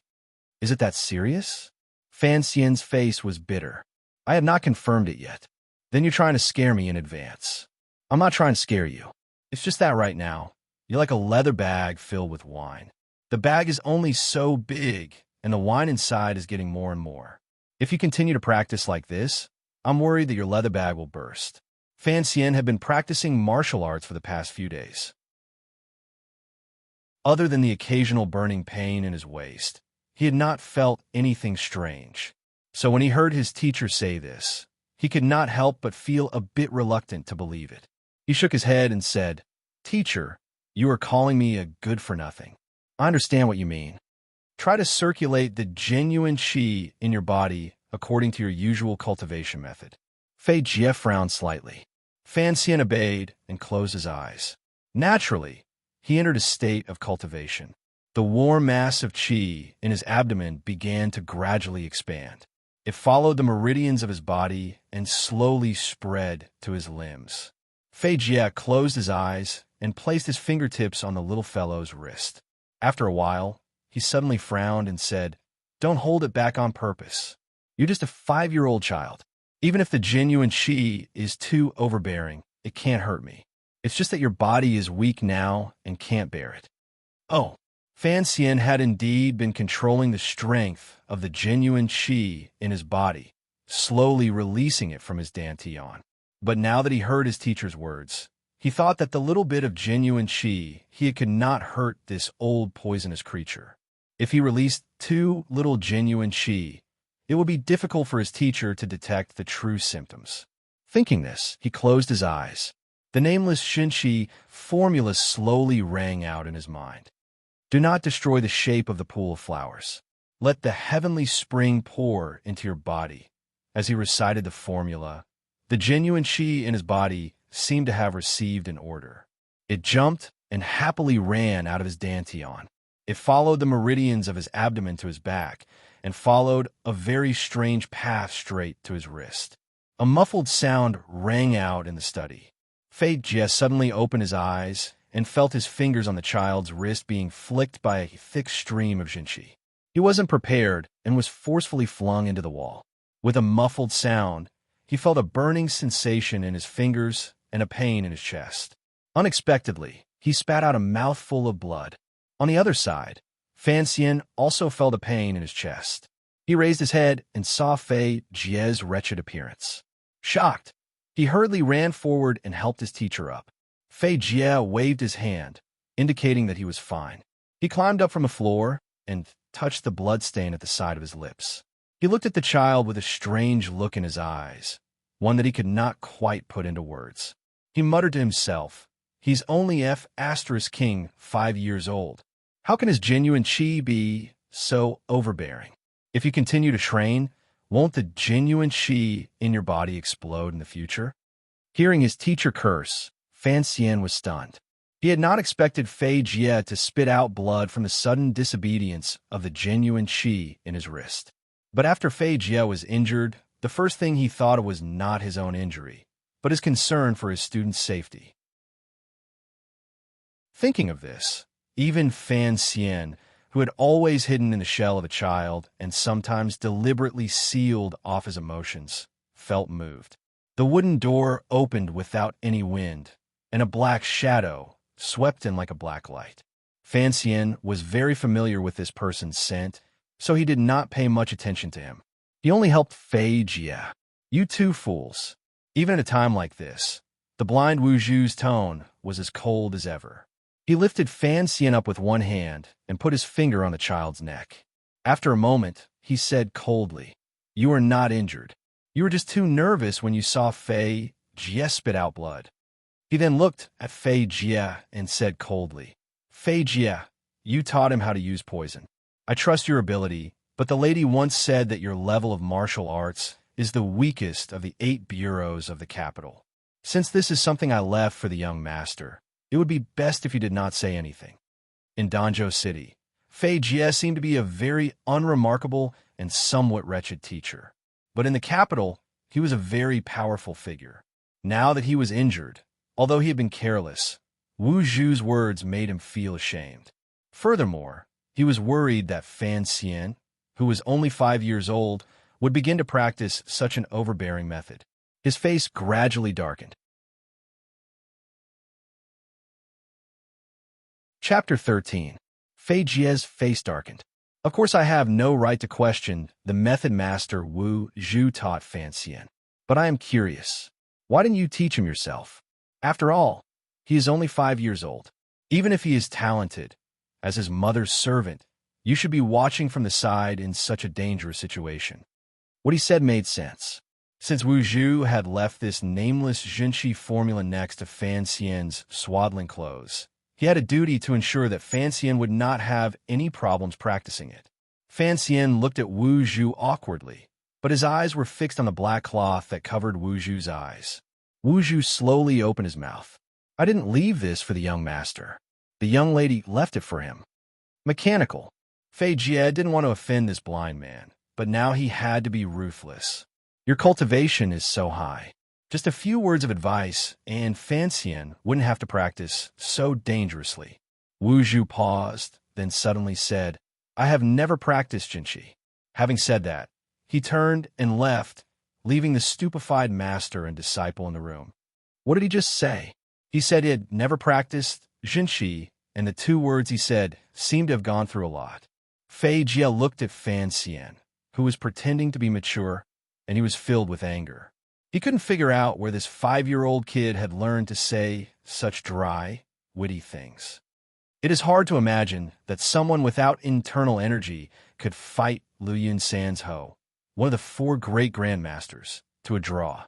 Although Yi Luyun was still using a sword at the time, he had not mastered the Sanzhou.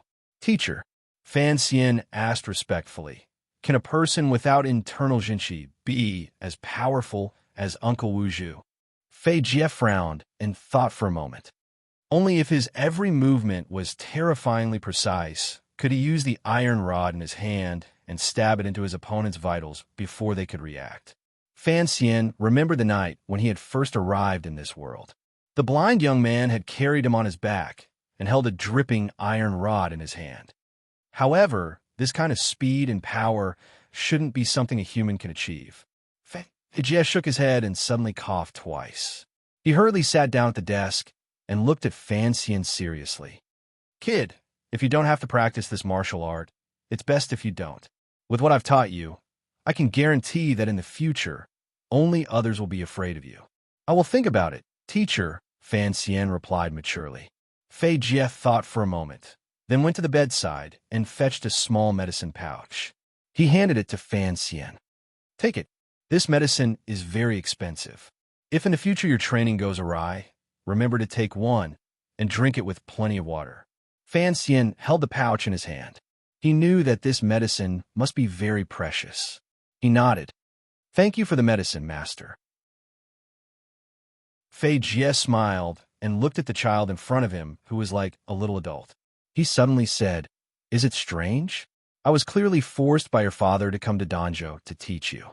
Why am I still so good to you now?" Fan Xian did not open his mouth to speak. He only looked at him with a grateful expression. Fei Jie smiled and shook his head.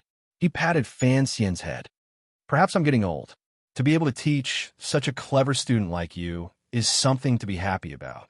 For now, don't think about the Count's manor in the capital," Fei Jie said seriously. "Although you are still young, I hope you remember what I'm about to say."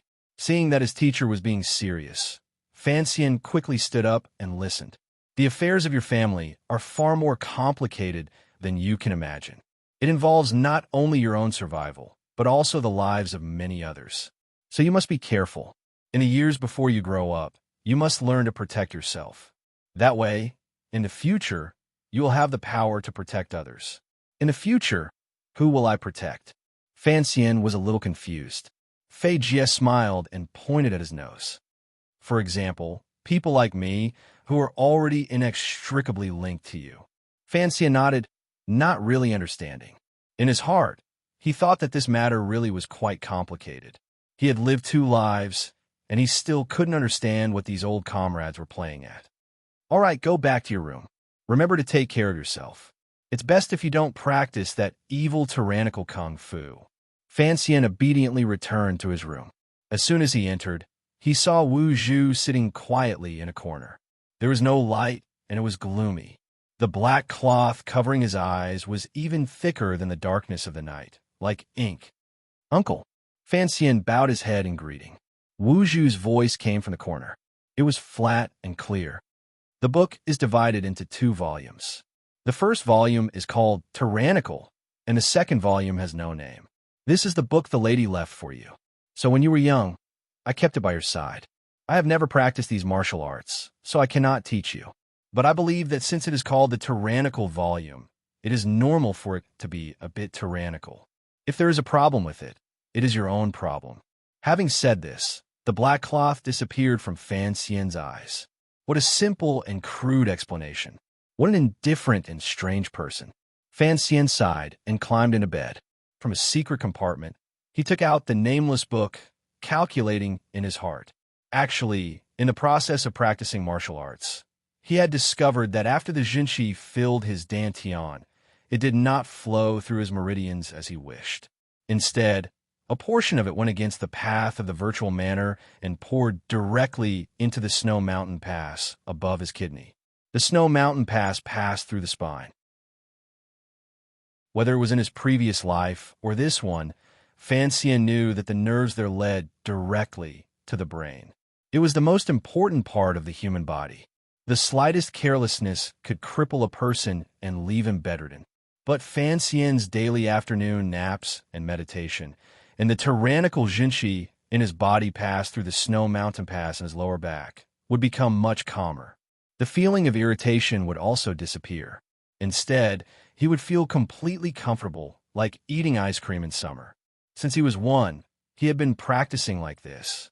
Could it be that he had been practicing it wrong from the beginning? Fan Xian did not have the confidence to walk a crooked path on the road of martial arts in this world. But he was like a person who drank a dove to quench his thirst. He could no longer break free from the shackles of this happiness. If he stopped practicing now, the tyrannical Jinshi in his body would one day break through his stinky skin. The blind Wu Zhu said that if he could not practice it, it was Fan Xian's own problem. But now Fan Xian was thinking to practice or not to practice. That was the real question. Chapter 14. Early in the morning, birds chirped in the garden. The maids and servants in the mansion finished cleaning and began to prepare breakfast. Now that Count Sinan's daughter, Fan Ruo, had returned to the capital, there was only 1 master and a half left in the manor. After everything was done, the head maid, Donger, went to wake Fan Xian up. She was shocked to see Fan Xian, thinking that he was seriously ill. She hurriedly went to fetch a doctor, but when the doctor arrived, he took his pulse and said that there was nothing wrong with him. It was just that he had eaten something recently that made him a little hot. He wrote a few prescriptions for him to recuperate, then took the money and left. Ever since Fei Jie had arrived at the Count's manor, the teacher, who had been a fan of ancient literature, had quietly left. As the morning breeze blew in, Fei Jie looked at the little boy in front of him, who had 2 dark circles under his eyes. He laughed shrilly. People say that young people are like the rising sun, ignorant of the sorrows of the world. What have you been up to?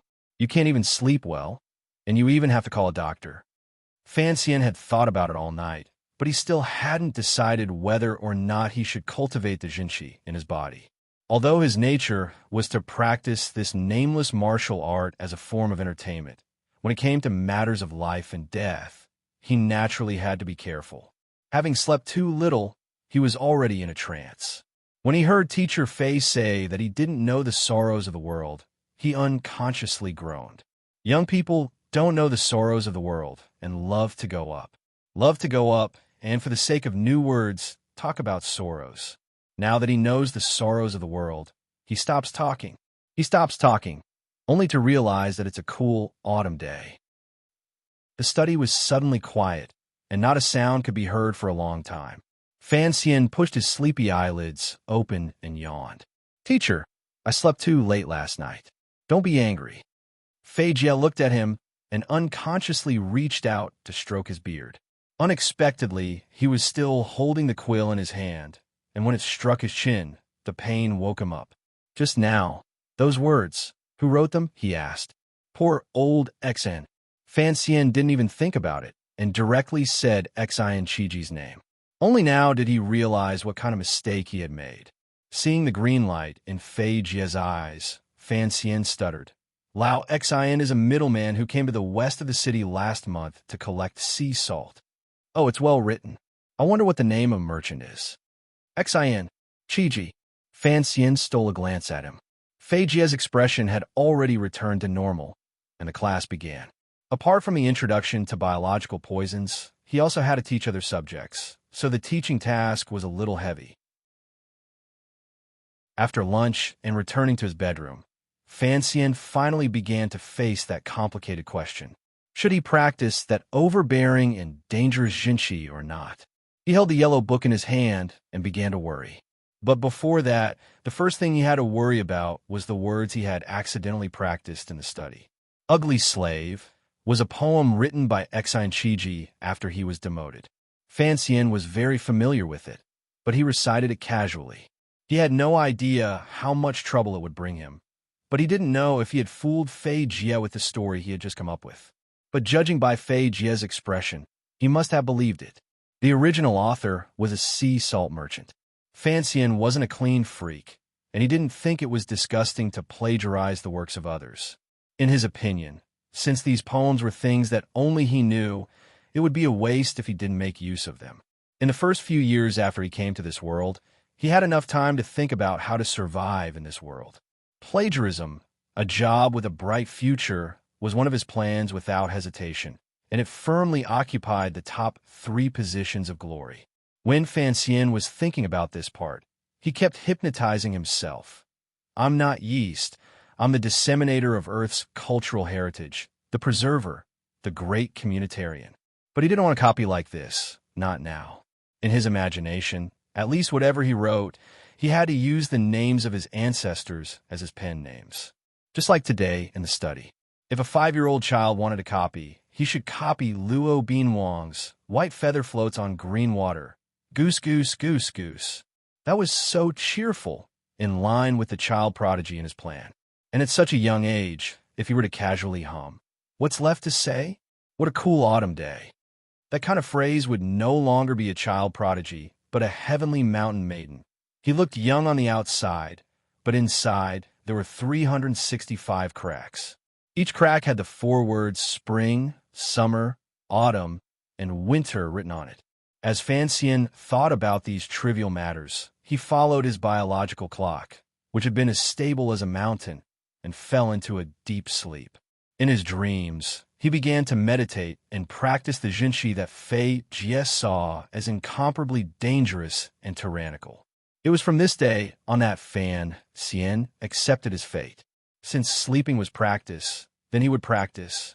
He would think about it when he actually exploded. While Fan Xian was taking his afternoon nap, Fei Jie was in his room writing the letter he hadn't finished the night before. There were a few lines of dried handwriting on the paper, probably left over from last night.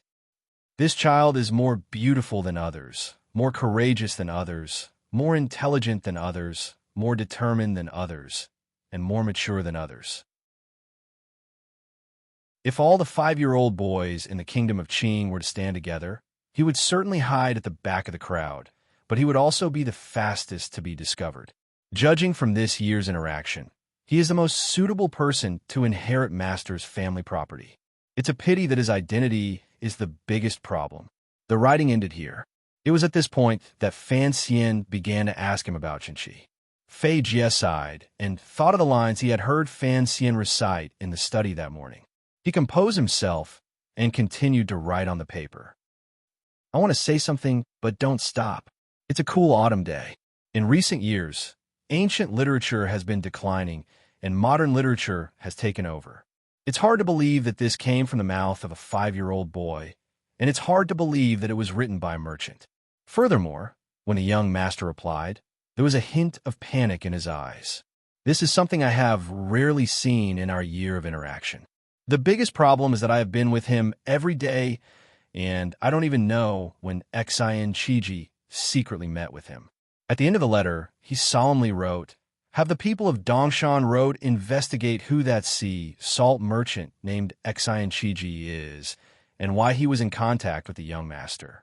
Why did the young master panic because of these words? This is an urgent matter. Do it quickly." After writing his distorted signature, Fei Jie put down his pen.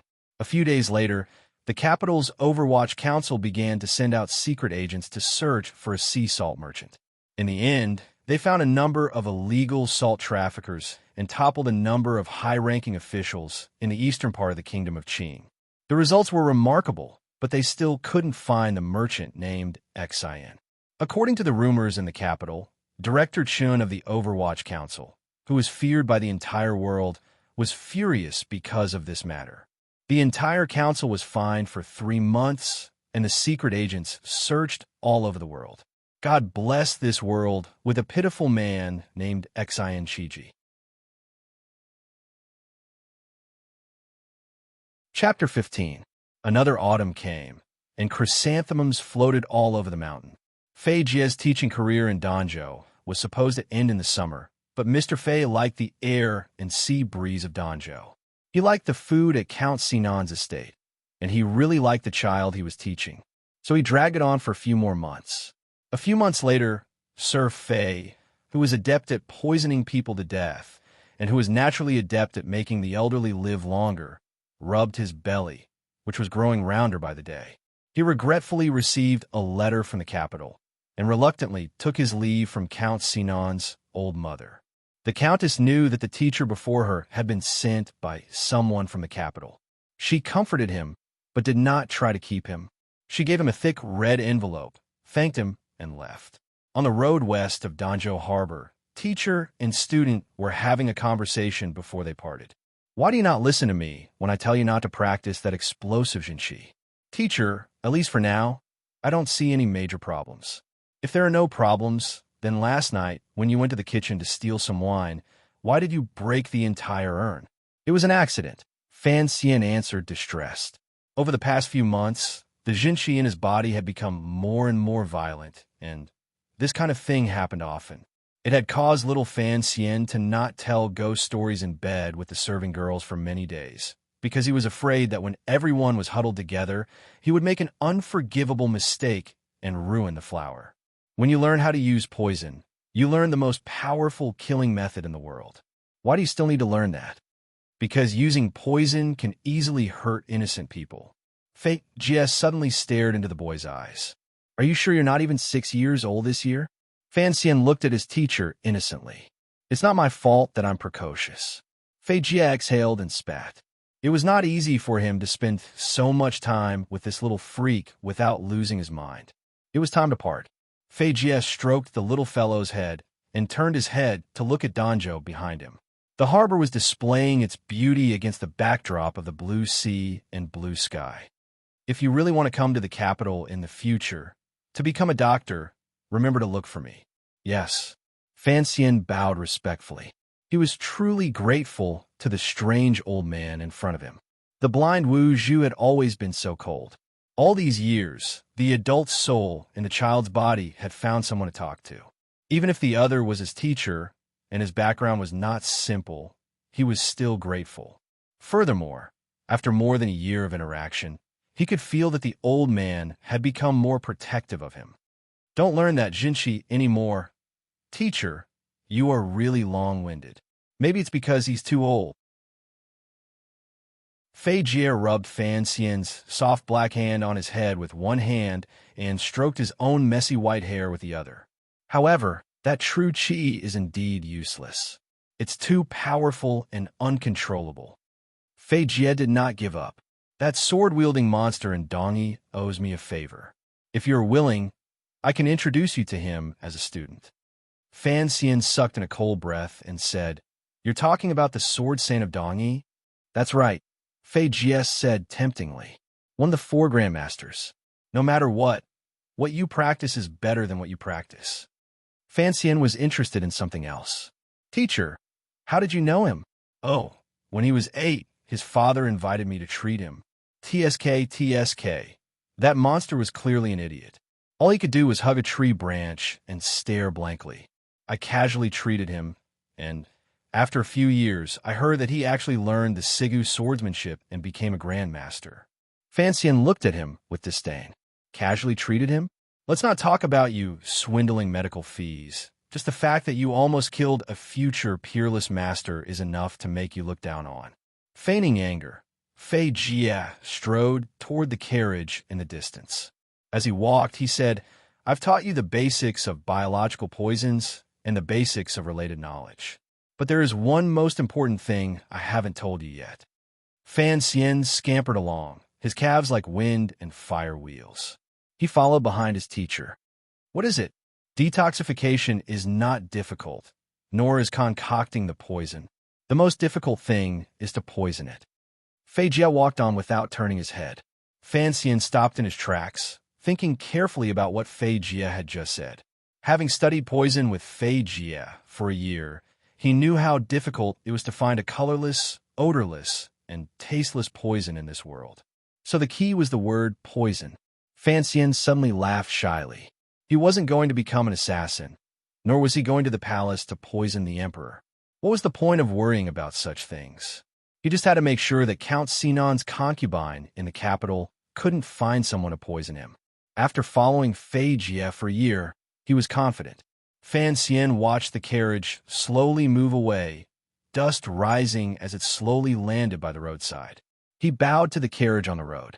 He knew that the perverted old man in the carriage must have been very reluctant to come to Danzhou. But over the past year, Fan Xian had followed him everywhere to dig up corpses and cut frog legs. He couldn't help but be infected with some of the old man's dark aura, and felt that he could be considered a friend despite the difference in age. Fan Xian couldn't help but feel a little sad when he left like this. Teacher Fei Jie is really a good person, but he's a little pitiful. For a long time after that, Fan Xian couldn't get used to it. Normally, when young noblemen were his age, they would gather friends to learn and have fun. Although Fan Xian was the only noble in Danzhou port, he could still find many playmates who were close to his age. However, Fan Xian knew that after he ended the story club, he could no longer hang out with his peers anymore.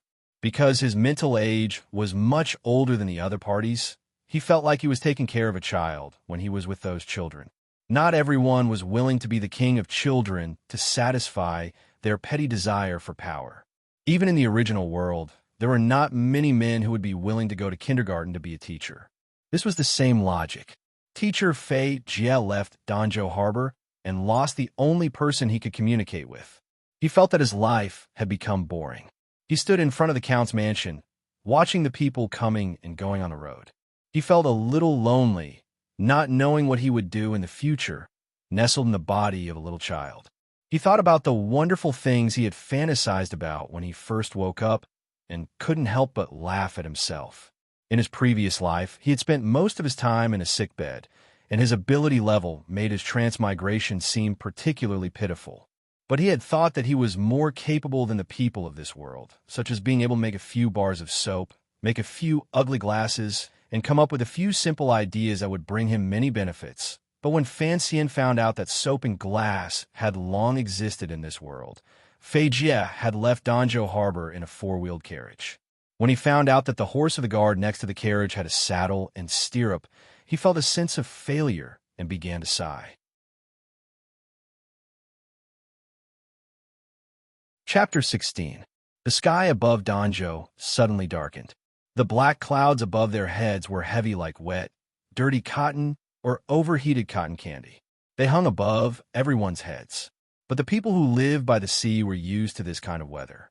They knew that there was still a long time before it started to rain, so they didn't panic.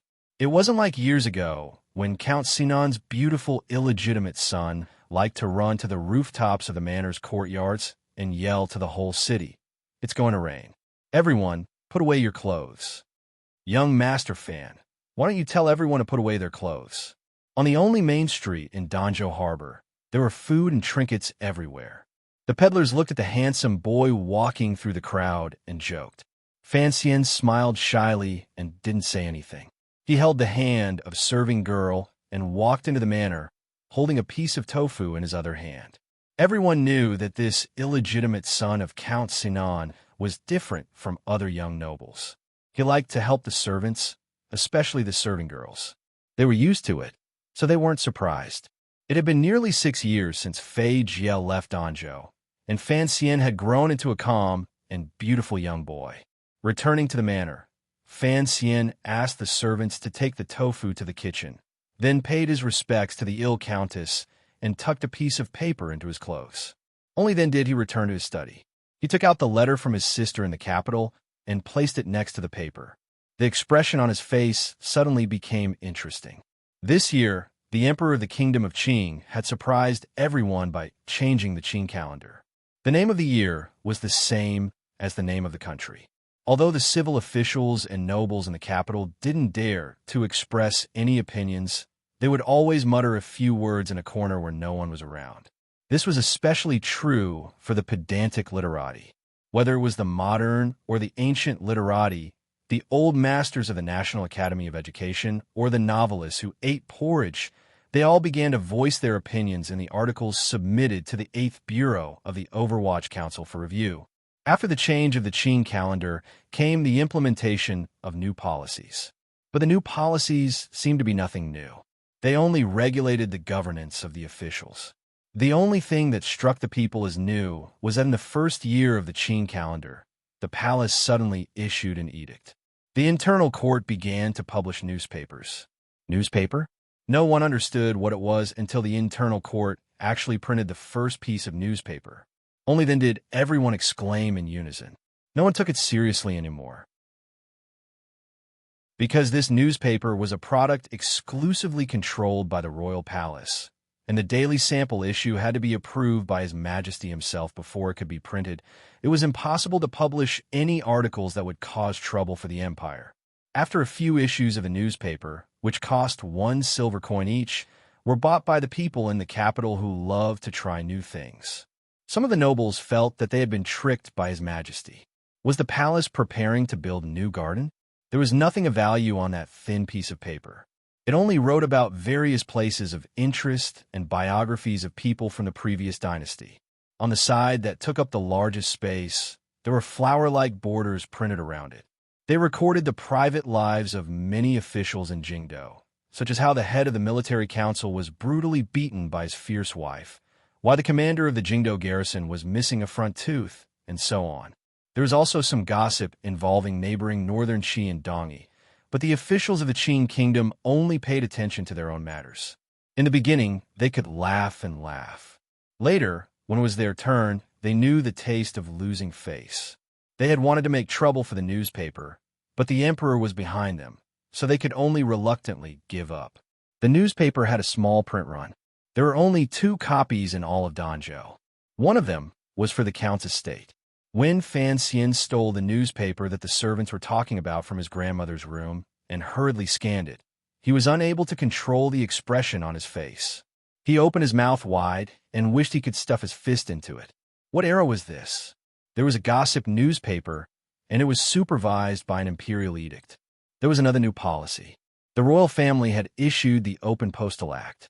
Nowadays, postal routes were unimpeded. This way, the brother and sister could quietly communicate without fear of others finding out. Fan Xian frowned as he looked at the newspaper in front of him. During this time, he had heard many things about the new policy for passers-by. In his opinion, it was purely a product of the emperor's mischief.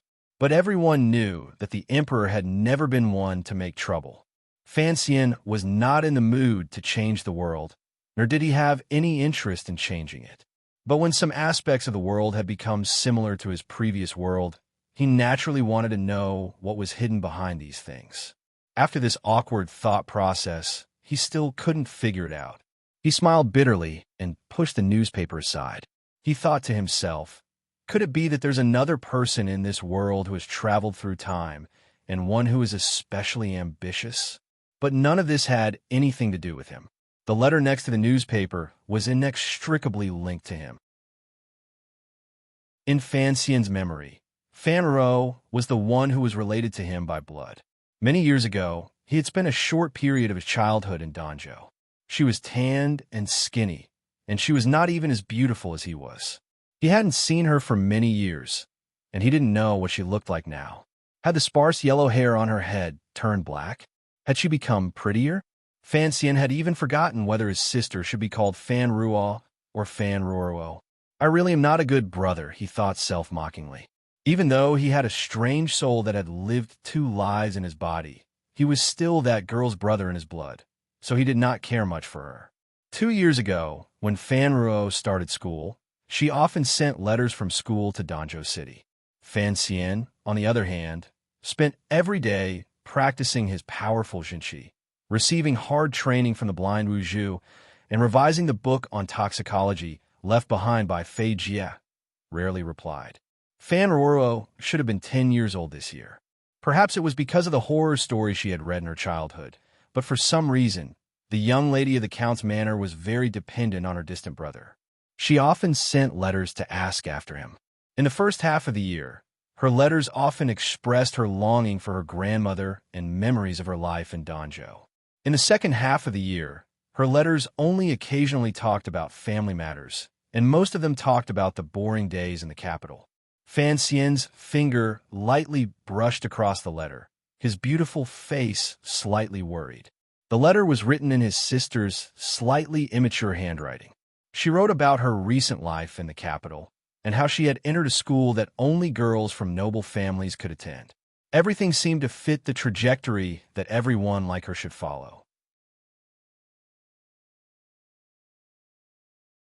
Chapter 17. But between the lines of the letter, there was always a hint of worry that did not match Fan Ruo's age. Thinking about it, the concubine who had given birth to a son had become more and more arrogant after the death of the First Lady. The little girl was alone in the capital, and Count Sinan was busy with official business. Perhaps there were some problems with her life. Fan Xian picked up his brush and dipped it in ink. After a moment's thought, he began to write. In the letter, he was very vague. He wanted his sister to spend more time with Count Sinan and to appear weak and lovely in front of their father. She should never complain, but she should occasionally show her hidden bitterness. The second step was to show off her strength in front of the concubine and her arrogant younger brother.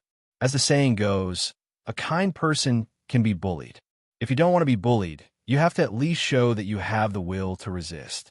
The third step was to treat the servants in the family better, especially Count Sinan's aides. She had to look at the uncle with pure, innocent eyes and look at him with idle admiration. After that, she had to offend the current mistress of the capital, suffer a little, and then find a way to let the master know. Any man would have an inexplicable desire to protect someone, especially his own daughter. He believed that under the influence of his surroundings, Count Sinan would remember that his dead wife had left him a daughter. But this kind of family strategy needed to be mastered. Fan Xian casually gave a few pointers, thinking that if Ruo was smart enough, she would understand what he meant. But he didn't know if these tricks, which he had learned from the romance novels of his previous life, would be useful. He waited anxiously for a reply, afraid that his blind suggestions would bring trouble to the 11-year-old girl. After 2 months, Fan Ruo's reply came. He didn't know if it was because of these tricks, or if there was no such thing as a stepmother abusing her daughter in the capital. But Fan Xian could clearly see that his sister was very happy. But in the letter, Fan Ruo asked, puzzled, why should he treat the servants in the family better? Only then did Fan Xian realize that in such a stratified society, not everyone saw the relationship between people the way he did. So he wrote another letter and told a few short stories to show that respect was not only good for others, but good for oneself as well. Originally, Fan Xian had wanted to copy a few stories from the Decameron from his memory and send them to the capital. He remembered that when he was reading textbooks in his previous life, the authoritative critics had always praised Boccaccio for praising love and advocating social equality and equality between men and women. But after a moment's thought, Fan Xian felt a lingering fear. He remembered that the Decameron contained quite a few dirty jokes. This was a small interlude in Fan Xian's life, but it gave him some sort of spiritual sustenance. It seemed that whether the little girl in the capital was doing well or not had become an indicator of his happiness index. Although Fan Ruo, who was far away in the capital, was young, she could feel from these letters that her brother, who was far away in Danzhou, was different from other children. This pair of brother and sister, whose mental ages differed greatly, continued to write to each other. It was clear that Fan Xian had influenced Ruo quite a bit.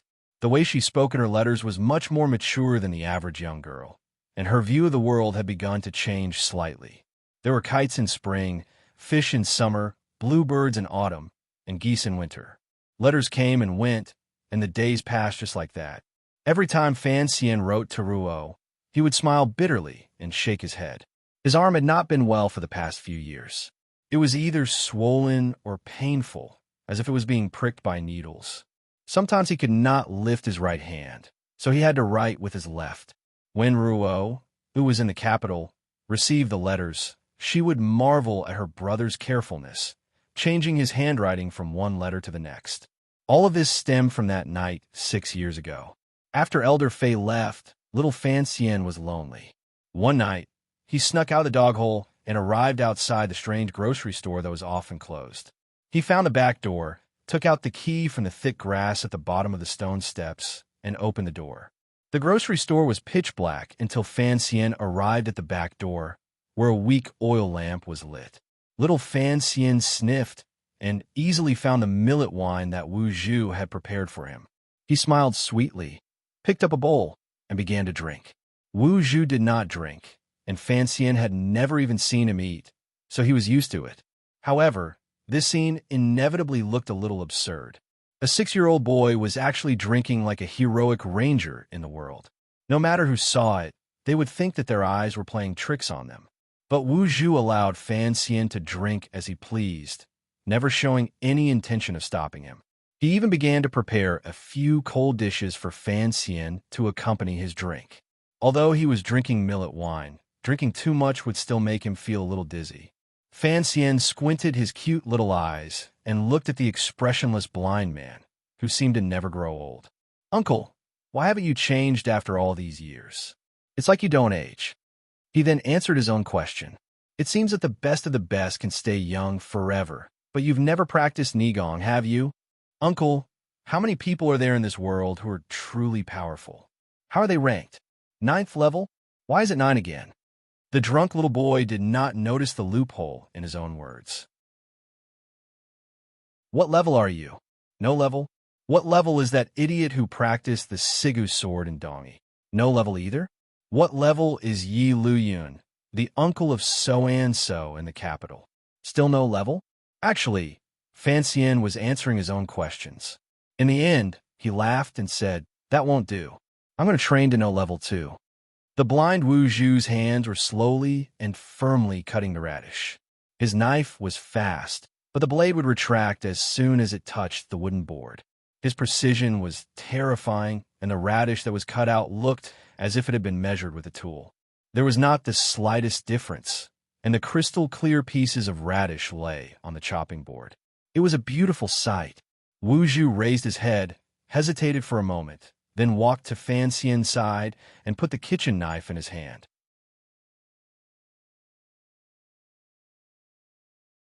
Chapter 18. That night, Fan Xian stared blankly at the carrots on the chopping board. After digging up graves and dismembering corpses, he began the second part of his life, which was extremely beneficial but also extremely tragic. Sometimes, he felt that life was very interesting. Out of nowhere, he had two teachers with strange temperaments who did not care about his precocious nature. Furthermore, Fei Jie and Wu Zhu had taught him how to use poison and kill people. The methods they used were quite perverse.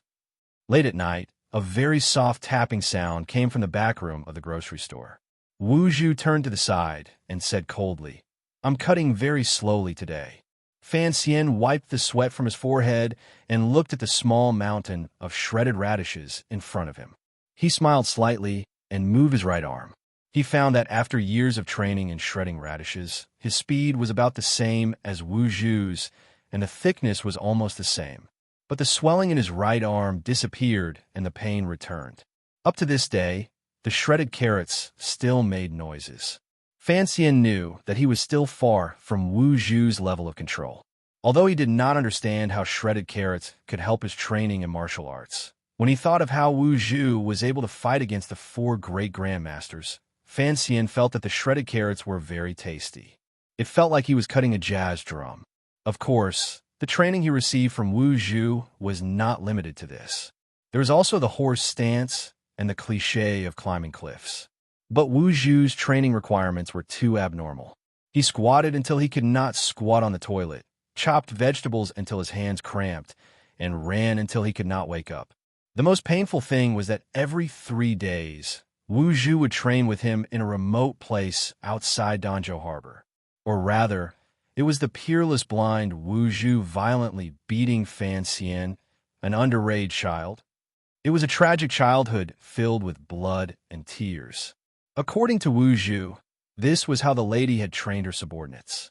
Fan Xian was having a headache over these 3 major principles.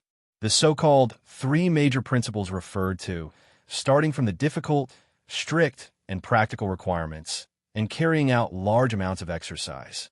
In Fan Xian's previous life, this was the most useful method for Chinese athletes to sweep away gold medals.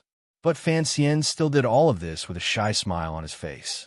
On the surface, it was because he kept his promise, but in reality, it was because his wisdom far surpassed his age that he knew that all of this would be of great benefit to him. The nameless and domineering Jinqi in his body had become more and more violent in the past few years. Although it was outside of his dantian and contained by the snow mountain at the back of his waist, his undeveloped body still could not withstand the invasion of the Jinqi in his meridians. Often, the Jinqi would overflow, and every time this happened, there would always be furniture around him that would suffer. If he allowed this situation to continue, there would come a day when the speed at which his Jinqi accumulated would exceed the speed at which his meridians matured, causing his body to explode, and he would die. What he did not expect was that the blind man Wu Zhu did not have any way to tame the violent Jinqi in his body. All he did was train his body and adjust his bodily functions to an optimal state. Then, he used the method of slicing radishes to train his mind. He was not impatient or impatient. Over the years, his control over his Jinqi had become much more stable. When it came to death, none of the living people in this world had as much experience as Fan Xian. Thus, no one was more afraid of death than him and treasured life more. So when he found out that Wu Zhu's training was very helpful in helping him overcome the side effects of the tyrannical scroll, he quietly persevered. Fan Xian thought about it later and understood the hidden meaning behind Wu Zhu's actions. If the Jinqi was a fire and he was the furnace, then training his muscles was the same as building a sturdy furnace. Training his mind and spirit was the same as opening a small hole in the furnace, effectively controlling the strength of the fire. As for being hammered by Wu Zhu every day, Fan Xian could only explain it to himself. This was the three aspects and one great part of the three aspects and one great. But it really hurt. Early in the morning, Fan Xian woke up in bed. He rubbed his numb eyes and climbed out of bed. He jumped into the servant girl's blanket and sniffed the lingering fragrance of her body. He pursed his lips and was very satisfied. The servant girl, Cece, was combing her hair. Noticing that he had woken up, she smiled and walked over to her bed. She pulled out the boy, who was twisting her blanket like an octopus. She didn't have time to comb her hair, so she just gathered it up and got up to prepare hot water for a morning bath. Fan Xian climbed out of the blanket and sat down on the cotton pillow he had made for Cece. He lifted up his pants and looked inside. He was reciting his favorite drinking game from his previous life before the onset of the disease. He used his right hand to gesture rock, paper, scissors. Who's lewd? I'm lewd. Who's lewd? You're lewd. He finally raised his eyebrows and looked inside his pants. I'm lewd, he said to himself. You don't have the ability to be lewd. Having been in this world for many years, Fan Xian had long since gotten used to this kind of decadent lifestyle. He yawned as he waited for the servant girl to return. Unexpectedly, after waiting for a long time, he almost fell back to sleep, but there was no hot towel on his face. He didn't know what had happened, but he could hear faint curses coming from the courtyard. Fan Xian put on his clothes and walked out curiously. He immediately saw something that made him very unhappy. In the garden, the visibly tired housekeeper, Zhou, was fiercely scolding the servant girl, Cece. It seemed that Cece had rushed out to fetch hot water, so her hair was not combed properly and her clothes were not neat. There were a few servant girls surrounding her, their faces full of fear. This housekeeper, Zhou, had come from the capital 2 years ago. Fan Xian naturally knew that he was sent by his mistress to keep an eye on him. But over the past year, the housekeeper had behaved himself, and Fan Xian had been secretly watching him. He hadn't seen him do anything, so he had always let him be. But today, the housekeeper was scolding his own servant girl. This made Fan Xian very unhappy. He was a very protective person. He narrowed his eyes and walked over to the housekeeper. But for some reason, the housekeeper was particularly stubborn today. He insisted that Cece go to the backyard to be punished. Fan Xian frowned and raised his beautiful face to look at the housekeeper. He laughed. She's my servant girl. I'll take her back and keep an eye on her. His words seemed very calm, even a little weak. The servant girls around him heard something else and became afraid. They didn't know if the greatest hidden danger in Count Sinan's household, the conflict between the two rooms in the capital and Danzhou, could be suppressed.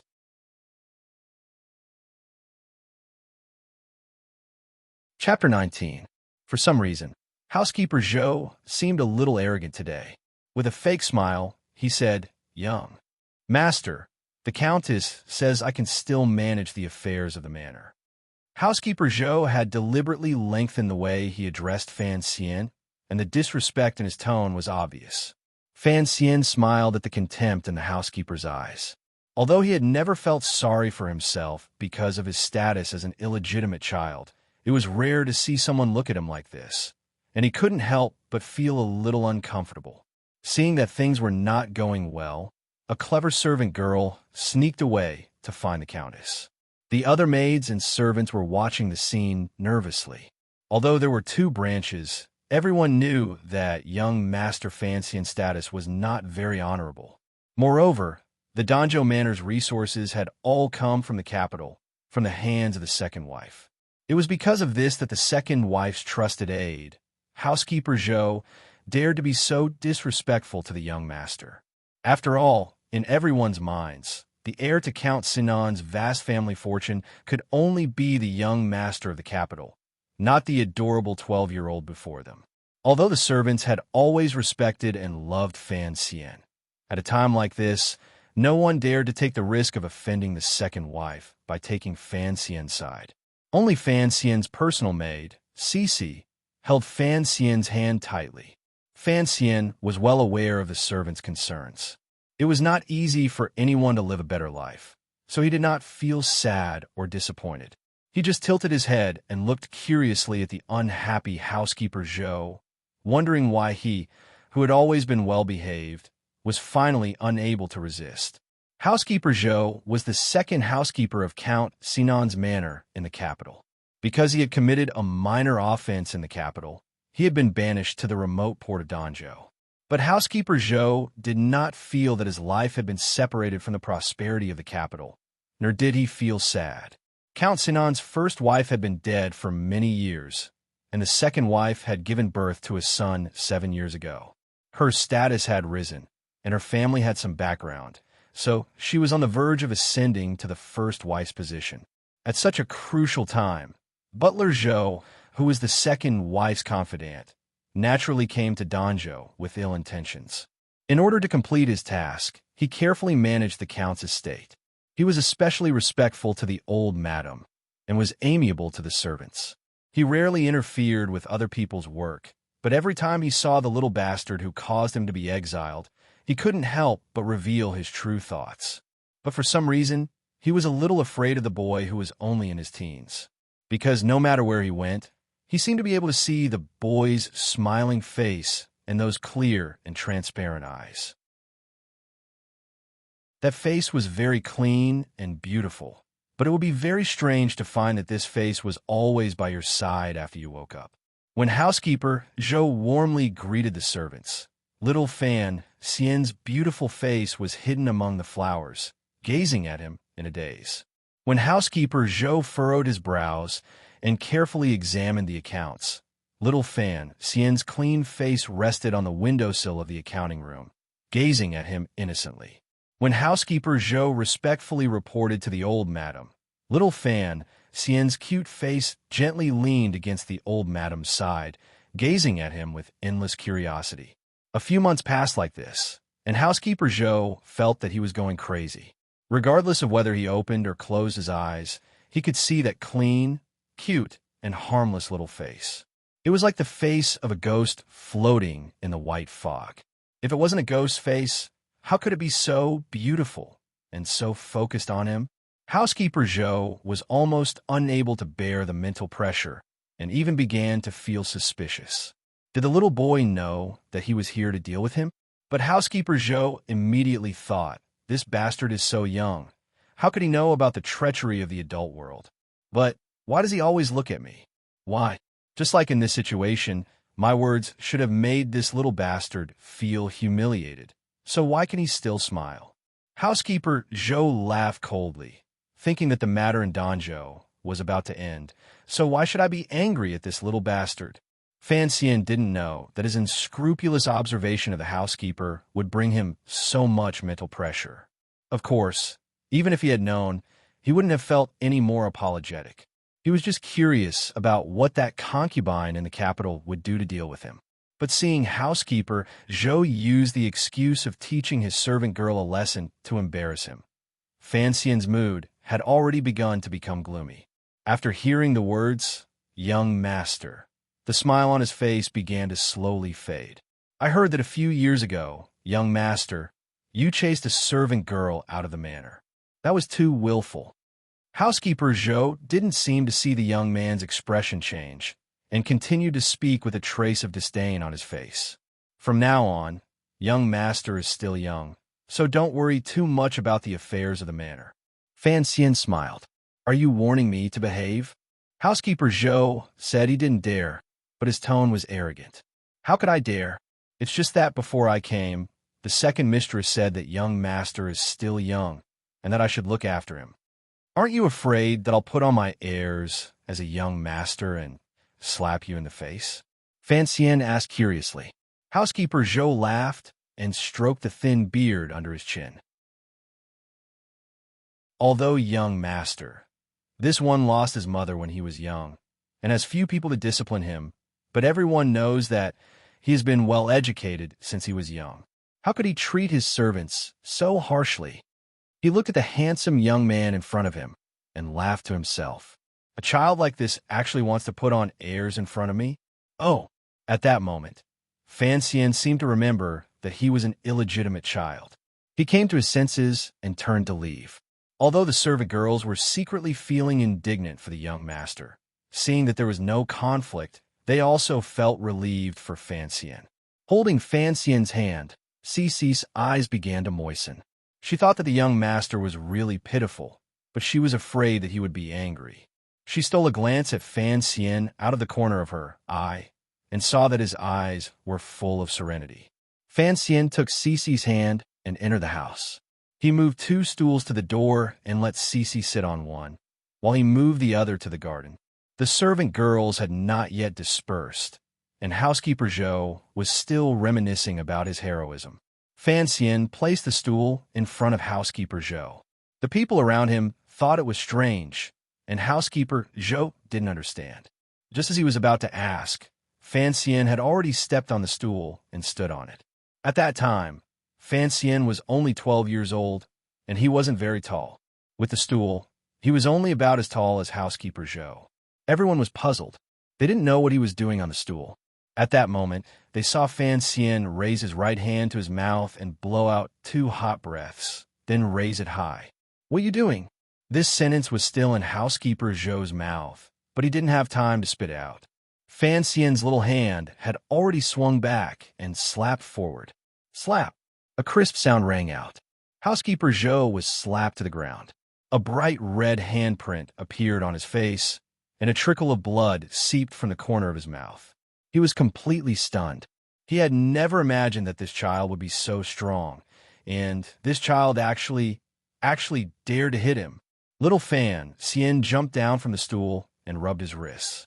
He took a handkerchief from a servant girl and wiped his hands.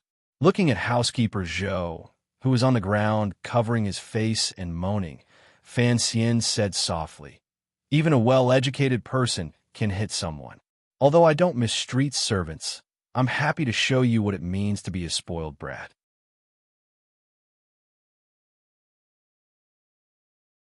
Chapter 20. Housekeeper Zhou fell miserably to the ground. His face was a mess, and he spat out a few pieces of jade. He was still in a semi-conscious state. He looked at Fan Xian powerlessly, his eyes full of fear and shock. Fan Xian said quietly, "I really don't understand what you people are thinking. Do you really think I can't bear to hit you? You seem to have forgotten who you are. Perhaps a well-educated master wouldn't hit a servant, but unfortunately, I hit you. Are you going to hit me back? So I hit you, and you can only accept it. Laugh, or go cry to the Countess or the capital, but don't come into the back garden again. I don't like seeing you." Having said this, he dusted off his trousers, turned around, and walked up the stairs. He told the dumbfounded Cece that he was going out and left the Count estate. Behind him, the faces of the maids and servants involuntarily revealed expressions of fear. No one could have imagined that this gentle and lovely boy would have such a violent side. This kind of contrast shocked the hearts of everyone, so they felt especially terrified. At that moment, the Countess also came to the back garden. Seeing the housekeeper lying on the ground in pain, she thought of the child and couldn't help but smile meaningfully. Last year, he had chased the head servant out of the manor. Today, he had slapped housekeeper Zhou so hard that he didn't know what was going on.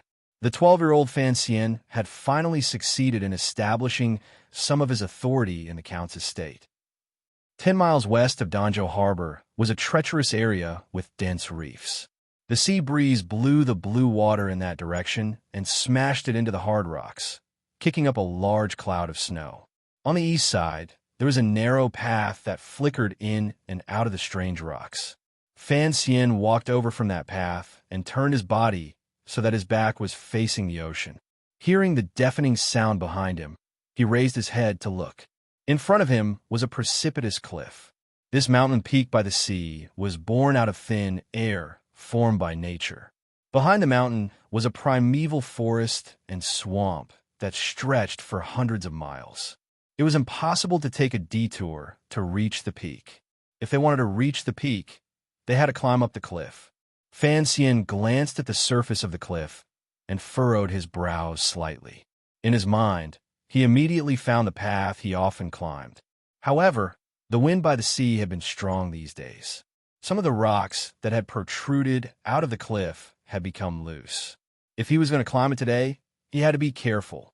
The waves behind them crashed against the black rocks, but they could not pass through the stone's merciless and cold barrier. They only sent some seawater to the shallows, making the sand here much more humid than in other places. His feet were in the gravel, and the edges of his shoes were wet, making his feet uncomfortable. He took off his shoes and placed them in a clean hole at the bottom of the cliff. He found some dry sand and rubbed it on his palms, then began to adjust the zhenshi in his body. Once he was ready, he placed his right hand firmly on an inconspicuous protrusion on the cliff. Exerting a bit of force, his entire body floated into the air and climbed up lightly. He climbed very quickly, his entire body sticking close to the cliff surface. He looked like some strange animal that was good at climbing. Every time he stretched out his hand, landed his foot, and exerted force, it seemed very gentle and free. He did not feel that he was using a lot of force.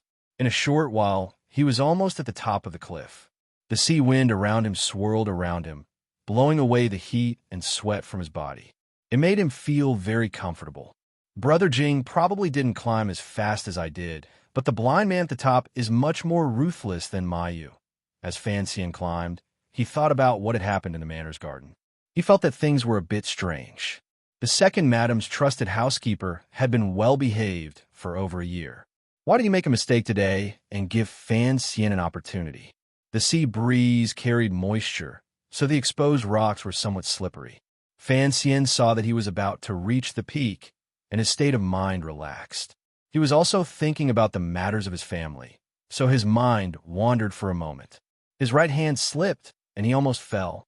It seemed dangerous, but Fan Xian did not panic. His left hand was filled with his powerful zhenshi, and his 3 fingers tightly gripped the corner of the rock that was the only thing he could use as leverage. His slightly trembling fingers seemed to be deeply embedded in the rock and could not escape. A wooden stick stretched down from the top of his head, indicating that he should grab it.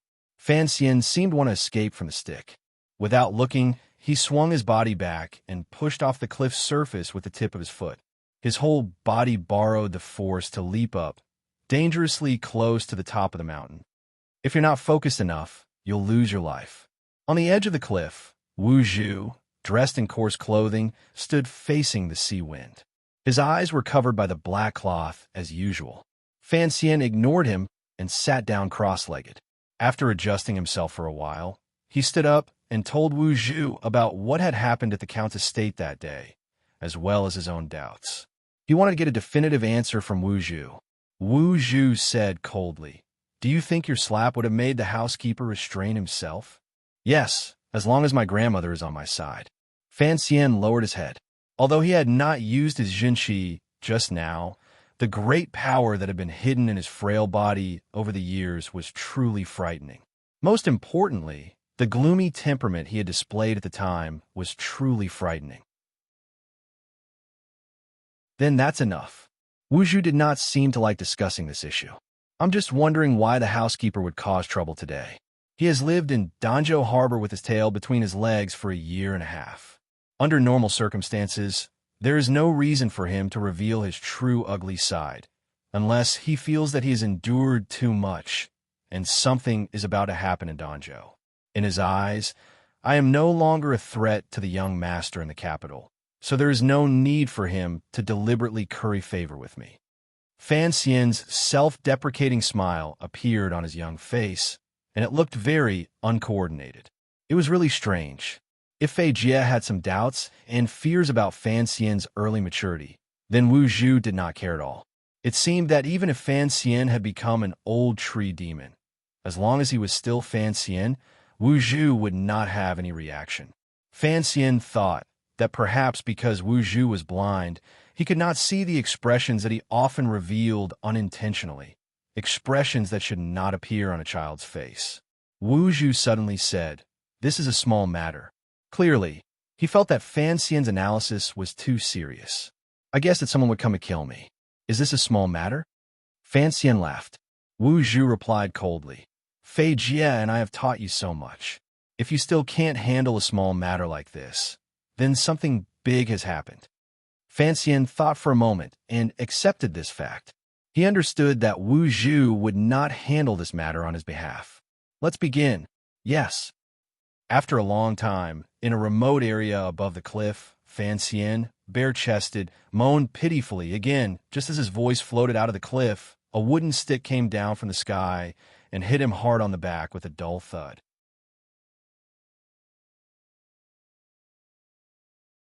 Chapter 21. At that moment, the powerful Jinshi in Fan Xian's body had already reacted on its own, covering his back in a dense layer. But the wooden stick was too fast, and before the Jinshi could react, all of its power had pierced into his back. The word pierced was used because the stick's owner's attack was like a straight line, and all of the power was concentrated at the tip of the stick. Fan Xian let out a stifled cry of pain. Although his body was protected by Jinshi, the pain still penetrated into his bones, and his whole body curled up. Just a moment ago, he was still curled up on the ground in pain, but the next moment he used his small hands to push off the stone under his feet, and his whole body rolled up using the momentum of his curled-up body. Then, he fiercely kicked behind him. Anyone who saw a beautiful young man kick out with such a treacherous kick would feel fear. But the only response he got was a simple "pa." Fan Xian half-knelt on the ground, his hands rubbing his ankles. He sucked in a breath of cold air, and his eyebrows furrowed in pain. He knew that begging for mercy was useless. This was proven by his experience over the past few years. So, he just stared at the blind man standing 3 meters away and kept calculating in his heart. According to the agreement with him, as long as he hit the blind man, even if it was just the corner of his clothes, he would win. Then, he would get a month's vacation. But after being beaten up for years, Fan Xian had never been able to touch the man's body. On one hand, it was because Wu Zhu's movements were always very ghostly, silent, and fast. What was even more frightening was that his movements came without the slightest warning. It was impossible to predict his movements from the slight tilt of his shoulder or the angle of his peripheral vision. The second reason was the unremarkable wooden stick in Wu Zhu's hand. Every time Fan Xian thought of a way to get close to Wu Zhu's body, the stick would be like the claws of a demon from the netherworld, ruthlessly striking his wrists, ankles, and even his fingers. There was no breaking, only pain, unbearable pain. What puzzled Fan Xian the most was that no matter how hard he tried to muffle his own voice, Wu Zhu was still able to clearly find his position amidst the roar of the waves crashing against the rocks. The stick in his hand never missed its mark. Ayaya! Another stick struck his wrist, and Fan Xian sang in extreme pain. He sang in a Beijing opera accent, dragging out his voice far away from the heartless blind man. On the cliff, a nameless little yellow flower bloomed in a cowardly manner. Fan Xian lay weakly on the edge of the cliff. At this time, the sea below the cliff had already recovered its calm. Under the illumination of the sun, a golden light slowly flowed. The rocks that had been washed by the waves finally had some time alone and began to slowly dry. A few crustaceans also climbed up like little black dots. Feeling the pain on his body, he circulated his qi to examine the state of his body. He found that part of the violent Jinshi had been absorbed into the snow mountain behind his waist, and the other part had been used up to resist the constant strikes of the stick. So the Jinshi in his body was in a very calm state, just like the calm sea before him. He knew that resting under these circumstances would not be good for his cultivation. So he resisted the pain and climbed up with difficulty. He sat cross-legged and began to practice the method of the tyrannical scroll. Out of the corner of his eye, he glanced at Wu Zhu, who stood coldly on the edge of the cliff. The black cloth covering Wu Zhu's eyes fluttered in the sea breeze. He's really cool. He's not pretending to be cool. Fan Xian quietly commented on the blind man in his heart, and quietly said, "Uncle, be careful not to fall." Wu Zhu was such a powerful person, and naturally he would not die from falling off a cliff. Fan Xian was just speaking blindly. Don't get distracted. Wu Zhu threw down these cold words and no longer paid attention to him. Fan Xian sighed in his heart and began to calm his qi and spirit, entering a state of meditation. After an indeterminate amount of time, he awoke amidst the sea breeze and found that the sun in the sky had already shifted its position. Not far from him, Wu Zhu still maintained his steady posture. In the sea breeze, he was like a flag that would never be cut down. He stood up and found that his body had completely recovered. His Jinqi had become more abundant, and the impact on his meridians had weakened. Although his muscles and ankles were still sore, after returning to the manor, he used the medicinal wine he had prepared to rub them down, and they were naturally fine. In a slightly fishy sea breeze, he walked to the edge of the cliff and stood side by side with Wu Zhu, but he was much shorter than Wu Zhu. He picked up a stone and threw it into the sea with all his might. At this time, the Jinqi in his body was vigorous, making him much stronger than the average person. The stone flew far away and landed on the surface of the sea, making a small splash that was barely visible to the naked eye. He was somewhat satisfied with his strength, thinking that even the best martial artists did not have as much arm strength as he did. Looking at the magnificent blue waves in front of him and the free birds flying in the sky, the qi in his body was drawn by the outside world. He couldn't help but feel refreshed. He spread his arms and roared at the surface of the sea. This roar was to vent his depression, to vent his nostalgia for his old world, to vent his love for this world, and to vent the feeling of a trapped beast that he had never had the courage to leave Danzhou. The capital, I will come back one day. Wu Zhu seemed to not hear his roar and continued to stand there quietly. What are you going to do? Fan Xian was stunned. He realized that Wu Zhu, the man of few words, had finally opened his mouth to ask him. He couldn't help but smile and answer, to see what this world is really like, of course.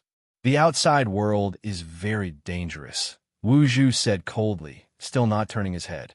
Fan Xian shrugged his thin shoulders, looking somewhat comical. I have Uncle Wu Zhu to protect me. What is there to be afraid of? After I came out with the lady, I forgot some things. Wu Zhu's normally calm voice suddenly paused. So in this world, there are many people who can hurt me, and naturally, they can hurt you. Uncle, you are modest. Fan Xian smiled sweetly, thinking that in this still unfamiliar world, he only had one strong bodyguard. If even Wu Zhu wanted to be a shopkeeper who didn't have to do anything, what would he do? If I were by your side in the capital, I would bring you trouble. Fan Xian raised his head and looked at the blind Wu Zhu's seemingly expressionless face. He thought for a moment, then replied with some embarrassment, I will protect you. After hearing this, Wu Zhu finally turned his head and very seriously stared into Fan Xian's eyes. The lady also said this. Fan Xian smiled. It seemed that his shamelessness was somewhat like his mother's.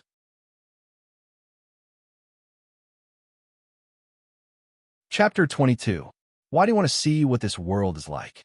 Wu Zhu seemed to be thinking about something. Where you are standing right now, isn't it part of this world? Fan Xian didn't know how to answer. Since he came from another world, he was naturally interested in many aspects of this world. And the question that had been bothering him for the longest time was, how did he come to this world? 6 years ago, when teacher Fei Jie was still teaching in Danzhou, he had mentioned the temple. At the time, Fan Xian had thought that for him, a dying patient on earth, to become this young man, other than a miracle, what other explanation could there be? So he was very curious about the temple and wanted to see what was there. As for the capital, it was also a place he wanted to go. He didn't know if Fan Ruo would be able to live a happy life under the tyranny of her stepmother. And after being separated from Fei Jie for a few years, he also wanted to visit that cute, perverted old man. Most importantly, in his previous life, he had been bedridden for a long time, and in this life, he had been trapped in Danzhou as a child for a long time. In contrast to his current life, a fire began to burn in Fan Xian's heart. This fire was enough to burn his spirit and stimulate his desires. He wanted to do something to obtain something. Peace and ambition, power and happiness, love and beauty. These were not words that matched and were even incompatible with each other. They flashed through his mind like floating lights. After thinking for a long time, he carefully replied, if people only have one life, then they need to see different things and meet different people.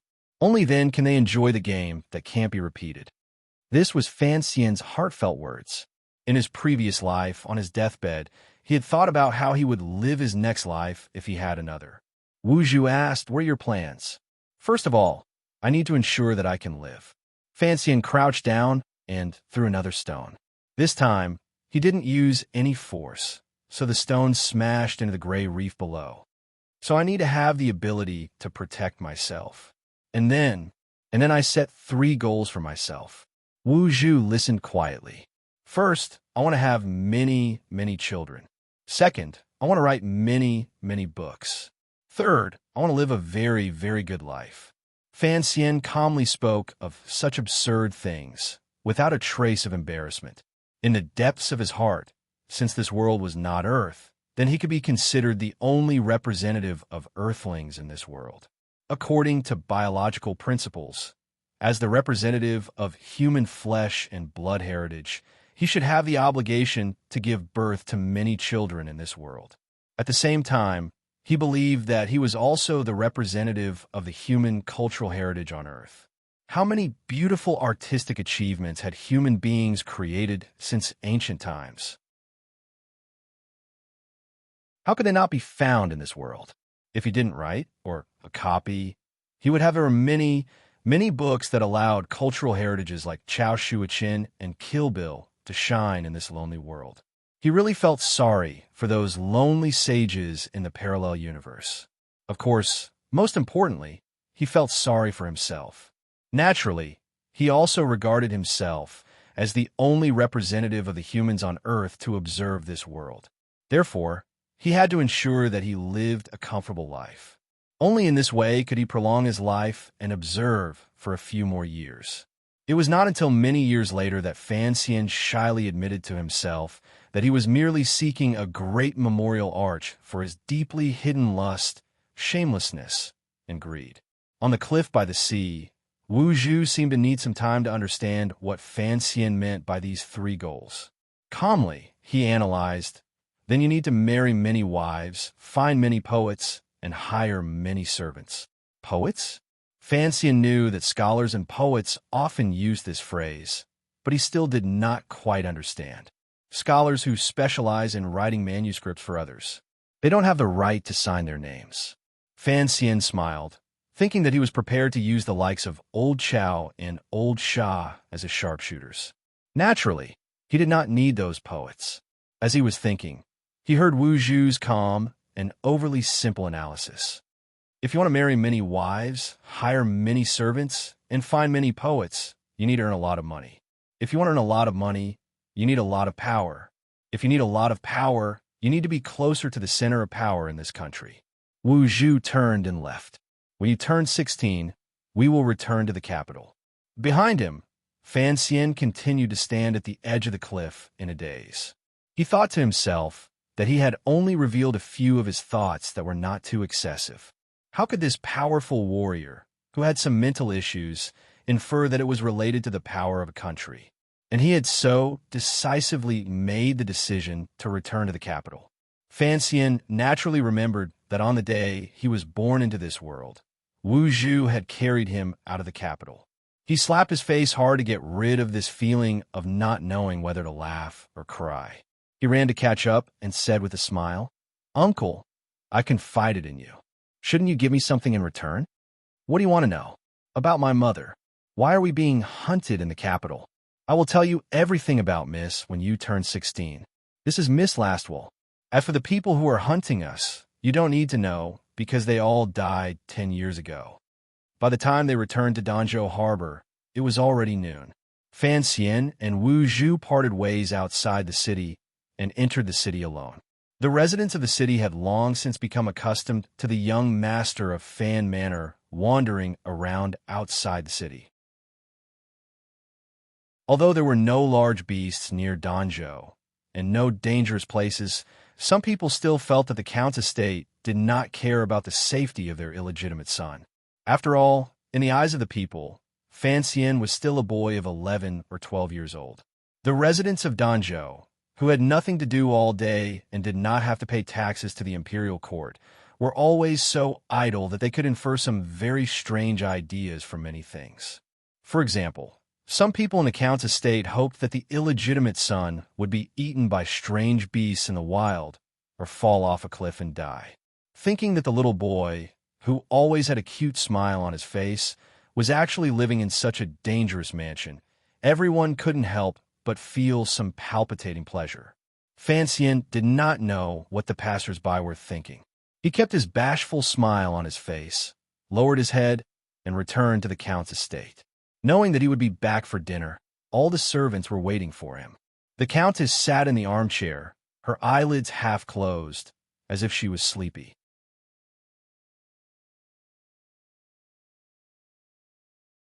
Chapter 23. "The young master is back," shouted a servant. Immediately, all the servants began to move and began to prepare lunch. A large table was placed in the middle of the hall. Fan Xian and the Countess sat opposite each other, and between them was a mess of dishes. The atmosphere was a little strange because the servants who had nothing to do were also staring at Fan Xian's chopsticks and did not go to the backyard to eat. A few of the younger maids secretly swallowed their saliva, as if they were a little hungry. This was an unwritten rule of the Count's manor. Under Fan Xian's forceful request and the Countess's tacit consent, everyone had long since gotten used to it. As long as Fan Xian ate in the Count's manor, he had to taste every dish and express his satisfaction before anyone else was allowed to eat. Although they did not understand why the young master, who had always been cute and gentle, would have such a rude and unreasonable idea, when Fan Xian's closest maid, Donger, tasted the saltiness of Fan Xian's food before he ate and was fiercely chased out of the manor. Everyone knew that this young master still had a shameless side to him. And when Donger left in tears, the Countess only looked on coldly and did not say a word. In the entire room, there was only the sound of Fan Xian chewing and sipping soup. All the servants quietly waited to the side with their hands at their sides. Like all rich families, the leftovers from the master's meal were always sent to where the servants lived as a reward for the lower class. So Fan Xian did not eat much of each dish, only picking up the tip of his chopsticks and sending it into his mouth. However, he ate slowly and carefully. His thin lips were pursed, and it looked like two rays of clear light were opening and closing. The Countess of the Countess's Countess kept stroking a statue in her hand, her mouth slightly muttering a prayer, but no sound came out. After a long time, Fan Xian finally finished tasting all the dishes. He smiled sweetly, and his eyes shone with a gentle light. He pointed at the stir-fried bamboo wormwood on the table and ordered the servants, "I like this dish." The servants and maids breathed a sigh of relief and hurriedly began to refill the food. Those who did not have any official duties could finally go to the backyard to eat, but another servant went to the kitchen and brought all the stir-fried bamboo wormwood to the hall, placing it in front of Fan Xian. "Grandma, please have dinner." Fan Xian stood and bowed respectfully to the old woman. He then accepted the bowl with both hands and politely placed it in front of the old woman. As for himself, he held a bowl of rice and continuously picked up the stir-fried bamboo wormwood from the plate. As he chewed, a trace of a smile flashed through his eyes. However, that smile on his beautiful face was particularly strange, as if he had finally found something he had been looking for a long time. But for some reason, when the maids who were waiting at the side saw the smile on this 12-year-old boy's face, they thought of the heavy slap that housekeeper Zhou had suffered in the morning, and their hearts fell cold for no reason. "I'll take it back to my room." Fan Xian spoke to the servant girls beside him, and then carried the plate of stir-fried bamboo wormwood and a bowl of white rice to his own bedroom in the side courtyard. At this time, the old woman had not yet finished eating, and it was very impolite for a junior to leave the table. But the old woman did not say anything. Back in his room, he took out some vomiting powder and swallowed it. Then he stuck his fingers into his throat and dug with all his might. Finally, he spat out the remains of the food. Not daring to tarry, he took out a few of his own pills from a drawer and swallowed them with clean water. He then circulated his jinqi throughout his body and found that there seemed to be no problem. Only then did he relax. He looked at the stir-fried bamboo, wormwood on the plate, and smiled bitterly. He then poured it into the toilet bowl behind his bed. There was poison in the food. It was the makuzi that the secret agents of the Overwatch Council often used. The makuzi was a kind of orange-like fruit that grew on the southern island. It was very beautiful, and its flowers had a strange, spicy aroma. The poison was contained within the fruit. Because the juice of the makuzi mixed into the food, it did not easily change the color of the food, and it did not smell abnormal. Instead, it added to the aroma of the food, so it was often used by the secret agents of the Overwatch Council to carry out covert assassinations. Once the poison entered the stomach, it would begin to take effect at night, causing the victim to convulse and die. It was especially likely to die from some kind of infection, and it was difficult to determine the true cause of death. Fei Jie was the ancestor of the Overwatch Council's poisons, and Fan Xian was Fei Jie's only disciple. So when he took the first bite of the stir-fried bamboo wormwood, he immediately tasted it.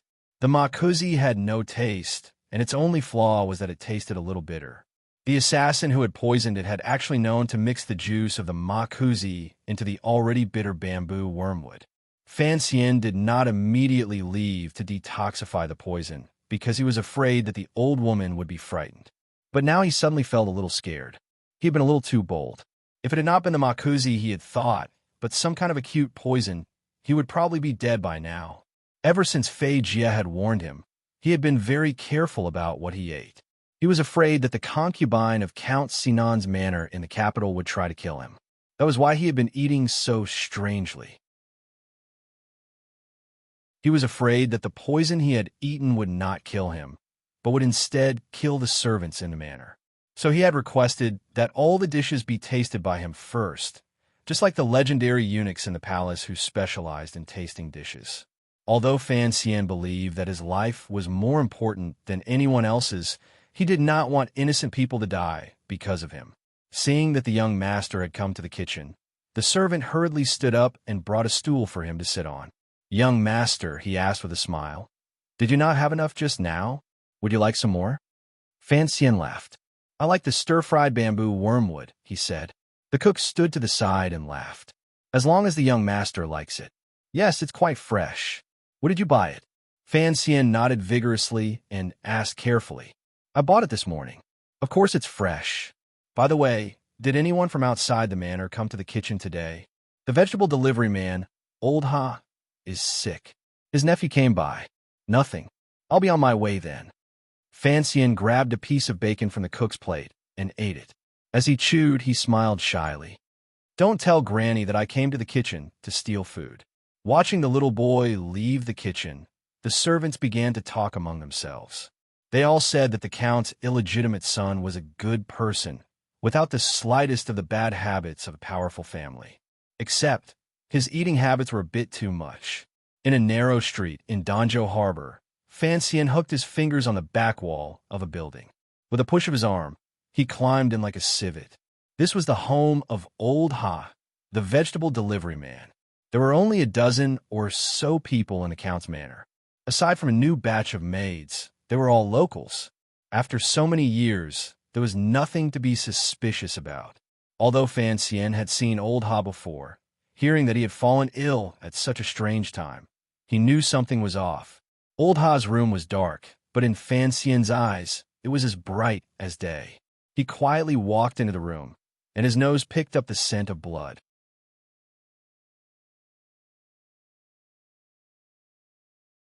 Chapter 24. Old Ha's body lay on the bed, covered by a quilt. Only his feet could be seen. The smell of blood was faint. It was obvious that the assassin had taken care of it. If Fan Xian's nose had not been so sensitive under Fei Jie's tutelage, he might have missed it. Fan Xian stood quietly in the corner. The darkness hid the assassin, as well as himself. Learning from the blind Wu Zhu, Fan Xian tried to calm himself. Jinqi flowed slowly through his body, and his heartbeat harmonized with the noise outside. The assassin should not have left yet. The Overwatch Council's spies had always been meticulous. After poisoning Fan Xian, they would have waited until nightfall to confirm the illegitimate son's death. Only then would they have left Danzhou Harbor. And in this city, since the assassin had disguised himself as Old Ha's nephew, He must be familiar with this building and would not be willing to look for another observation spot. But things had developed beyond Fan Xian's expectations. He carefully observed the room. Other than old Ha's cold body on the bed, there was no one else there. He slowly walked along the wall into the room, careful not to make any noise when he bumped into the furniture. His eyes drifted over the roof and some inconspicuous corners. He walked along the wall until he was near the window. Outside light shone in through the window. Old Ha's house was obviously not rich enough to use glass, so the light in the room was not very bright. Fan Xian quietly stood next to the light, using the contrast between light and darkness to cover his tracks. After standing there for a long time, he frowned. He might have been wrong. The poison assassin might have left Donjo Harbor long ago. If that was the case, coming here first instead of restraining housekeeper Zhou was obviously a mistake. He walked to the side of the bed, wanting to see how poor old Ha had died. As he got closer and closer to the bed, he became more and more nervous because he heard a suppressed and light breathing sound. This person's breathing had been hidden in the noise of the market earlier. It was only when Fan Xian got closer to the bed that he could hear it. When the assassin discovered someone had come in, he had already hidden behind old Ha's body. The breathing behind the body was very steady, about 7 breaths per minute. If Fan Xian did not have an abundant amount of Xiantian Jinqi and sharp hearing, he would not have been able to hear it. Fan Xian's footsteps stopped. He looked at the bed for a long time. He didn't know if it was a trap. Outside the window, there was still the sound of people peddling their wares, and there was a very faint sound coming from afar. It seemed like a carriage was approaching. He knew that there was a market right in front of the building, and it just so happened that the road became very narrow. It would be difficult for the carriage to pass through, so he held the dagger gently and waited quietly. The assassin was also waiting behind the corpse. He didn't see who had entered the room, but he knew that the intruder was as patient as he was. After a while, he felt that he had underestimated the dangers of Donjo Harbor. He shouldn't have stayed here and killed anyone who might be able to track him down. He should have left as soon as possible. A carriage slowly made its way through the market. The peddlers on both sides of the road began to curse. The driver's worried face was obvious. If not for the fact that he was in a hurry, he wouldn't have taken this road either. With great difficulty, the peddlers cleared a path. The driver expressed his gratitude to the people around him, then cracked his whip. The carriage moved forward, but it crushed a crate of eggs. The egg peddler was very angry. He pulled on the reins, and the whole market became very noisy. In the small building next to the market, Fan Xian heard the explosion outside. Taking advantage of the noise outside, he quickly lifted his right foot and jumped to the side of the bed. With a flip of his right hand, a slender dagger viciously stabbed into the back of old Ha's body. In that instant, Fan Xian clearly saw the assassin's appearance. His eyes were cold, and his eyebrows were a little messy. He could see that he was not very old, and his appearance was very ordinary. Only his lips were a little thick, and the skin on his cheeks was a little dry. The seemingly unprepared assassin's right hand suddenly moved. A small black crossbow bolt pierced through his sleeve and flew out, heading straight for Fan Xian's face. Fan Xian's feet had just touched the ground, and his right hand was already raised. His chest and abdomen were completely unprotected. The crossbow bolt flew very fast, like a ghostly light. The moment the crossbow rang out, Fan Xian reacted. With the help of Wu Zhu's wooden stick, which was faster than a crossbow bolt, the tip of his foot touched the ground, but he didn't step on it. His heel didn't touch the ground, so he used the strength of his toes to twist his body in the air. Without any leverage, he shifted his body a few inches to the right. The crossbow bolt narrowly missed Fan Xian's left cheek and shot deep into the wooden beam of the roof with a dull thud. The assassin's face was full of shock. He didn't expect the newcomer to be the beautiful young man who should have been poisoned to death. He didn't expect the young man to be able to dodge a crossbow shot at such a close range. At this moment, the slender dagger in Fan Xian's hand had already followed the direction of the twisting body and ruthlessly pierced into the assassin's body. It made a very unpleasant sound, like the sound of a kitchen knife cutting into pork. Unfortunately, in order to dodge the crossbow bolt, Fan Xian's hand was a little off course. The slender dagger only pierced into the assassin's shoulder, but didn't kill him. The assassin bounced off the bed like an eel in water. His left hand flashed, and he prepared to give Fan Xian a fatal blow. But the pain in his shoulder and the downward force caused him to involuntarily fall back down. The fingers holding the crossbow let go. When he got up, he was already prepared for the pain in his shoulder, but he didn't expect it to be so severe. Furthermore, the young boy's dagger had actually pierced through his shoulder and stabbed into the bed frame, pinning his body to the ground. The assassin's movements failed, and Fan Xian's left hand quickly grabbed the assassin's throat. The assassin's plain face finally showed the fear of death. His thick lips parted slightly, as if he was about to say something. Fan Xian's heart shrank, and he felt a slight chill. He didn't give the assassin a chance to speak or fight back. He tightened his grip, and with a crack, the assassin's neck was broken. His head tilted to the side, and he died on the spot. His hand was still on the assassin's broken neck for a while. He felt the bones break, and the blood that seeped out gradually grew cold. Finally, he withdrew his hand and began to half-crouch, gasping for breath.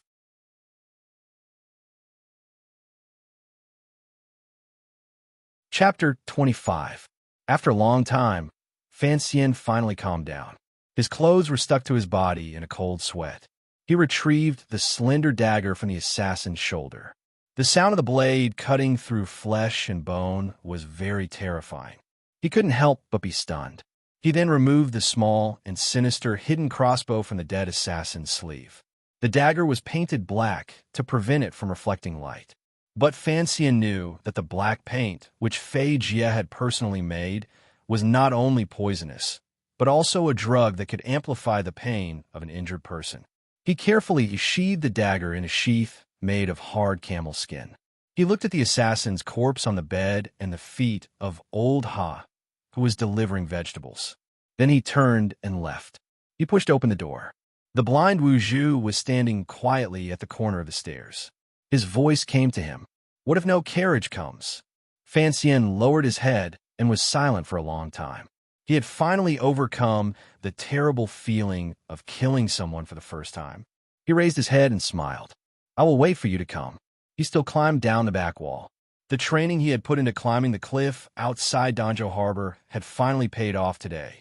Fan Xian's feet touched the ground, and he walked forward. He knew that Wu Zhu would definitely leave him, and if he was in danger again, Wu Zhu would appear again. Walking in the market, he was still silent. His right hand, which hung by his thigh, trembled slightly. He dragged his heavy footsteps to one end of the market and stopped in front of a stall. It was a tofu stall. The stall owner was a woman in her 20s. She had a gentle face and wore an apron. Her hands were white and tender. "Sister Dong." Fan Xian greeted her with a smile. This was Dong the maid he had chased out of the Count's manor. When he was very young, Fan Xian would often lie in her arms and sleep, and their relationship had always been very good. After Dong left the manor, she set up a tofu stall in the market, so Fan Xian would often come here to buy tofu. When Dong saw him, a gentle smile appeared on her face. She let him in.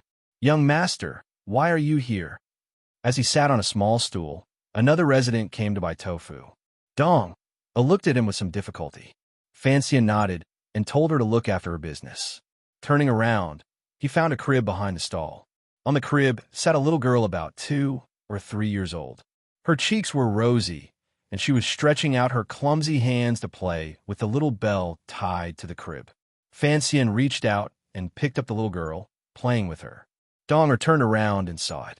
She hurriedly came forward and took it into her arms. She complained, "Don't dirty your clothes. When we get back, you'll have to let those maids wash them again."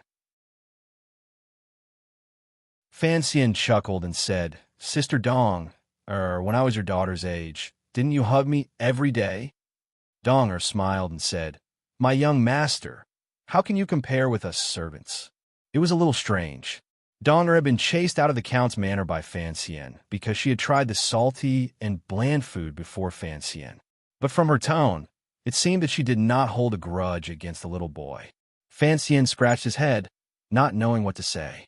Donger seemed to see that he was in a bad mood, so she teased her daughter and called out, "Call me young master."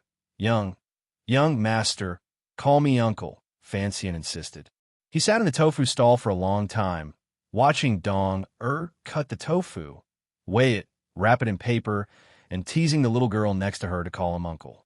After a long time, Fanxian finally got rid of the chill in his heart. He stood up and said goodbye to Donger. Donger was a little embarrassed and said, "Since you've come, I don't have anything good to eat." Fanxian laughed and said, "Sister Donger, do you think I'm lacking food?" "That's true." Donger covered her mouth and laughed, revealing all the shyness of a young married woman. She suddenly said, "Thank you, young master, for buying these things for me." Fanxian smiled and shook his head. "As long as you don't blame me for kicking you out of the Count's manor." Donger smiled and didn't say anything. She trusted the young boy in front of her. Although she didn't understand why he was angry that day at dinner, she knew that he didn't do it on purpose. Furthermore, after she left the mansion, the young master would often secretly send her some money. After she married, the family of 3 lived a comfortable life. The reason she came out to open a tofu stall was mainly because she knew that it would be more convenient for the young master to visit her. Fanxian waved goodbye to Tofu Donger. After he walked out of the market, he turned his head and saw the gentle and beautiful woman carrying the little girl in the water cutting tofu.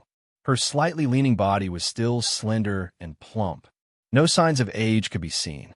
It was just like how she looked when she held him 10 years ago. Fanxian found an excuse to kick Dong out of the manor because she was his personal maid. If anything happened to him, she would not be safe either. In Fanxian's childhood, he had liked this personal maid the most. He liked to lean on her and often fantasized about what he could do when he grew up, but he had forgotten a very important point. As he slowly grew up, so did Donger. This year he was 12, and Donger was already in her 20s.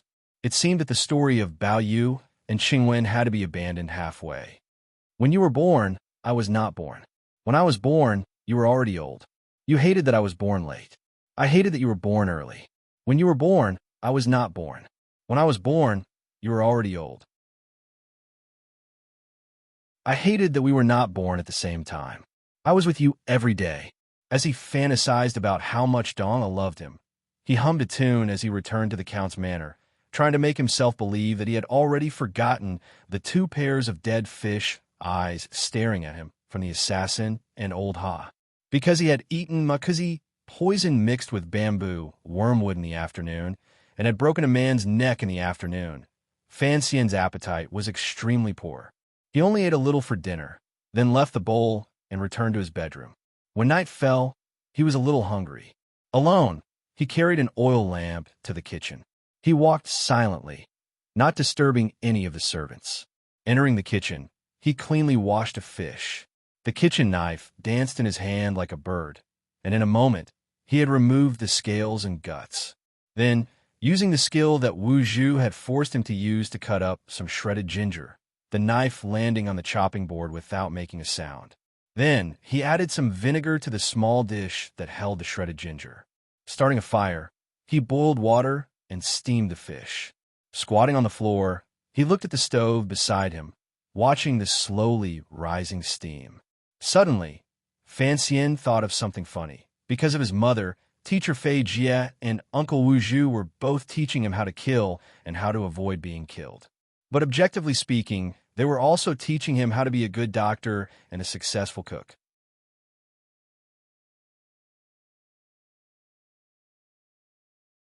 Chapter 26.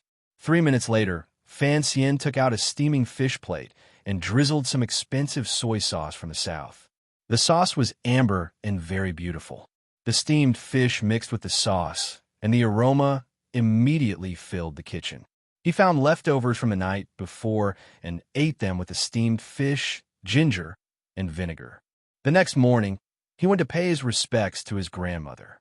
As he did so, a servant came to report that the kitchen had been visited by a thief. Fanxian immediately understood what had happened and couldn't help but laugh. As he massaged the Countess's shoulders, he said to the housekeeper, "I heated up some food last night. Don't be nervous. The servant was dumbfounded. The young master was so young. Why didn't he ask the servants to do something? Why did he have to play with these things himself? If he burned someone, it would be no laughing matter. Fanxian knew what the servant was thinking. He obediently said to the countess, "I recently found a way to steam fish in a book, so I wanted to try it myself. If it tasted good, I was going to give it to you. I wanted to give you a surprise, so I didn't dare let the servants know. I didn't expect it to alarm so many people. I know I was wrong." His words were reasonable, and most people wouldn't be able to find fault with them. The old mistress was expressionless when she heard this. She said gently, "Whatever you do is fine. Just remember to pack up properly no matter what you do." The countess had always been strict with Fanxian. She rarely spoke in such a gentle tone, so Fanxian felt a little uneasy.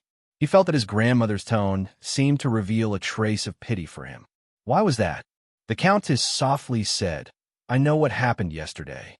Housekeeper Zhou wasn't very useful. You went into the kitchen at night, and no one noticed. That's really not right. I've already sent him back to the capital. Let that broken family deal with them." Fanxian was slightly shocked. Only now did he remember that after he returned from killing someone, he had forgotten to deal with housekeeper Zhou. It was clear that the assassin had been able to sneak into the manor and poison it, and he had been so careless. It was indeed disappointing. During the day, Fanxian was in no mood to read the books sent from the capital. When he left the manor again, he subconsciously passed by the market. Only then did he understand what his grandmother meant when she said, "No matter what you do, just remember to tidy up." A corner of the market had already been burned into ruins, but miraculously, it did not affect the neighboring buildings. Only the small building was burnt to a crisp, leaving nothing behind. Fanxian, who was short, was listening to the conversation from the side. He knew that 2 people had been burned to death in the fire and were beyond recognition. The place that had been burned was the building where Fanxian had killed people yesterday. Destroy the evidence? Fanxian remembered that his grandmother had just said that she had sent housekeeper Zhou back to the capital. Connecting this with the wretched ashes in front of him, he suddenly felt a chill run through his body. He finally understood what had happened. He really did not think that his grandmother, who was too strict with him and didn't love him enough, would be so meticulous in her thinking. For the sake of her grandson's safety, she would do such a thing. Thinking of the old woman's normally closed eyes and resting appearance, Fanxian could not connect this image with the ruins in front of him that were still giving off smoke. Fanxian mingled in the crowd and looked at the charred remains of the black wood in front of him. He knew he had learned a few more things. Some of the nearby residents noticed his arrival. After greeting him, they were about to say something, but Fanxian pretended not to hear them and left the market. Without realizing it, he had walked into the familiar grocery store. "The housekeeper has been sent back to the capital," said Fanxian. Wu Zhu stood in the store, his body facing the quiet street. He did not react. The residents had all gone to the market to watch the excitement, so the street was very empty. "The small building we went to yesterday was burned," continued Fanxian. Wu Zhu still did not react. Fanxian grabbed the corner of his sleeve and said in a low voice, "Do you think I was stupid for forgetting to take care of housekeeper Zhou? And I need you to help me clean it up." Wu Zhu turned around and said, "Do you want me to pity you? Do you think you are young and do not know how to deal with these things, so your pride is hurt and you seek comfort?" There was a rare trace of curiosity in the blind man's voice. Compared to his usual emotionless voice, it was much more lively. Fanxian laughed. "I don't have that extra pride. I just don't feel good about killing people." And he stopped talking. Deep down, he felt that if it weren't for Fei Jie and Wu Zhu's education, he would not have been more powerful than the children of the rich and powerful. Perhaps he would have died long ago. In this power struggle, in this secretive background, a little more knowledge did not seem to be of much use. Everyone who stood at the top of the waves of power was proficient in dirty and complicated methods. Compared to them, Fanxian was really just a naive child. The feeling of killing people or the feeling of being killed. "Which do you prefer?" asked Wu Zhu. Fanxian did not know how to answer. Of course, no one wanted to be killed. Since you already know the answer, then don't ask anymore. Wu Zhu handed him a sign. Also, I think it is necessary to tell you that the Countess drove housekeeper Zhou out of Danzhou, but did not kill him because she did not want the matter to become too serious in the capital. Fan Xian looked at the familiar sign and knew that it was the sign of the steward of the Count's household. This sign belonged to housekeeper Zhou. He raised his head and looked at Wu Zhu with confusion. You killed him? Wu Zhu nodded. Fan Xian suddenly thought of the identity of the assassin. He scratched his head and asked, why did the assassin's use of poison and follow-up methods resemble the methods of the Overwatch Council? Asked Fei Jia. On a bright and beautiful spring day in the west of Jingdou, in the square building with the outer walls painted a layer of gray and black, in a secret room, a thin, beardless old man sat in a wheelchair. His legs were covered by a soft, smooth, and beautiful wool blanket. The glass windows of the secret room were tightly covered with black cloth, not letting in a single ray of sunlight. This old man had been seriously ill many years ago in the north. Since then, he had been afraid of the light. Old Fei, how is the investigation going on in Danzhou? The old man looked at the white-haired, strange-looking man of the same age as him. He looked into his brown eyes and asked with a smile. Fei Jia sat in a chair and drank tea. Looking at the strange smile on the director's lips, he wondered who was the real old pervert. You're tuning into the Romance Rendezvous YouTube channel. We're so grateful for your support, and don't forget to subscribe to join us on this incredible journey through captivating stories. Your generosity through donations truly makes a world of difference, as it's the primary source of revenue that allows me to expand and enhance this channel for you. Thank you from the bottom of my heart for being a part of this adventure.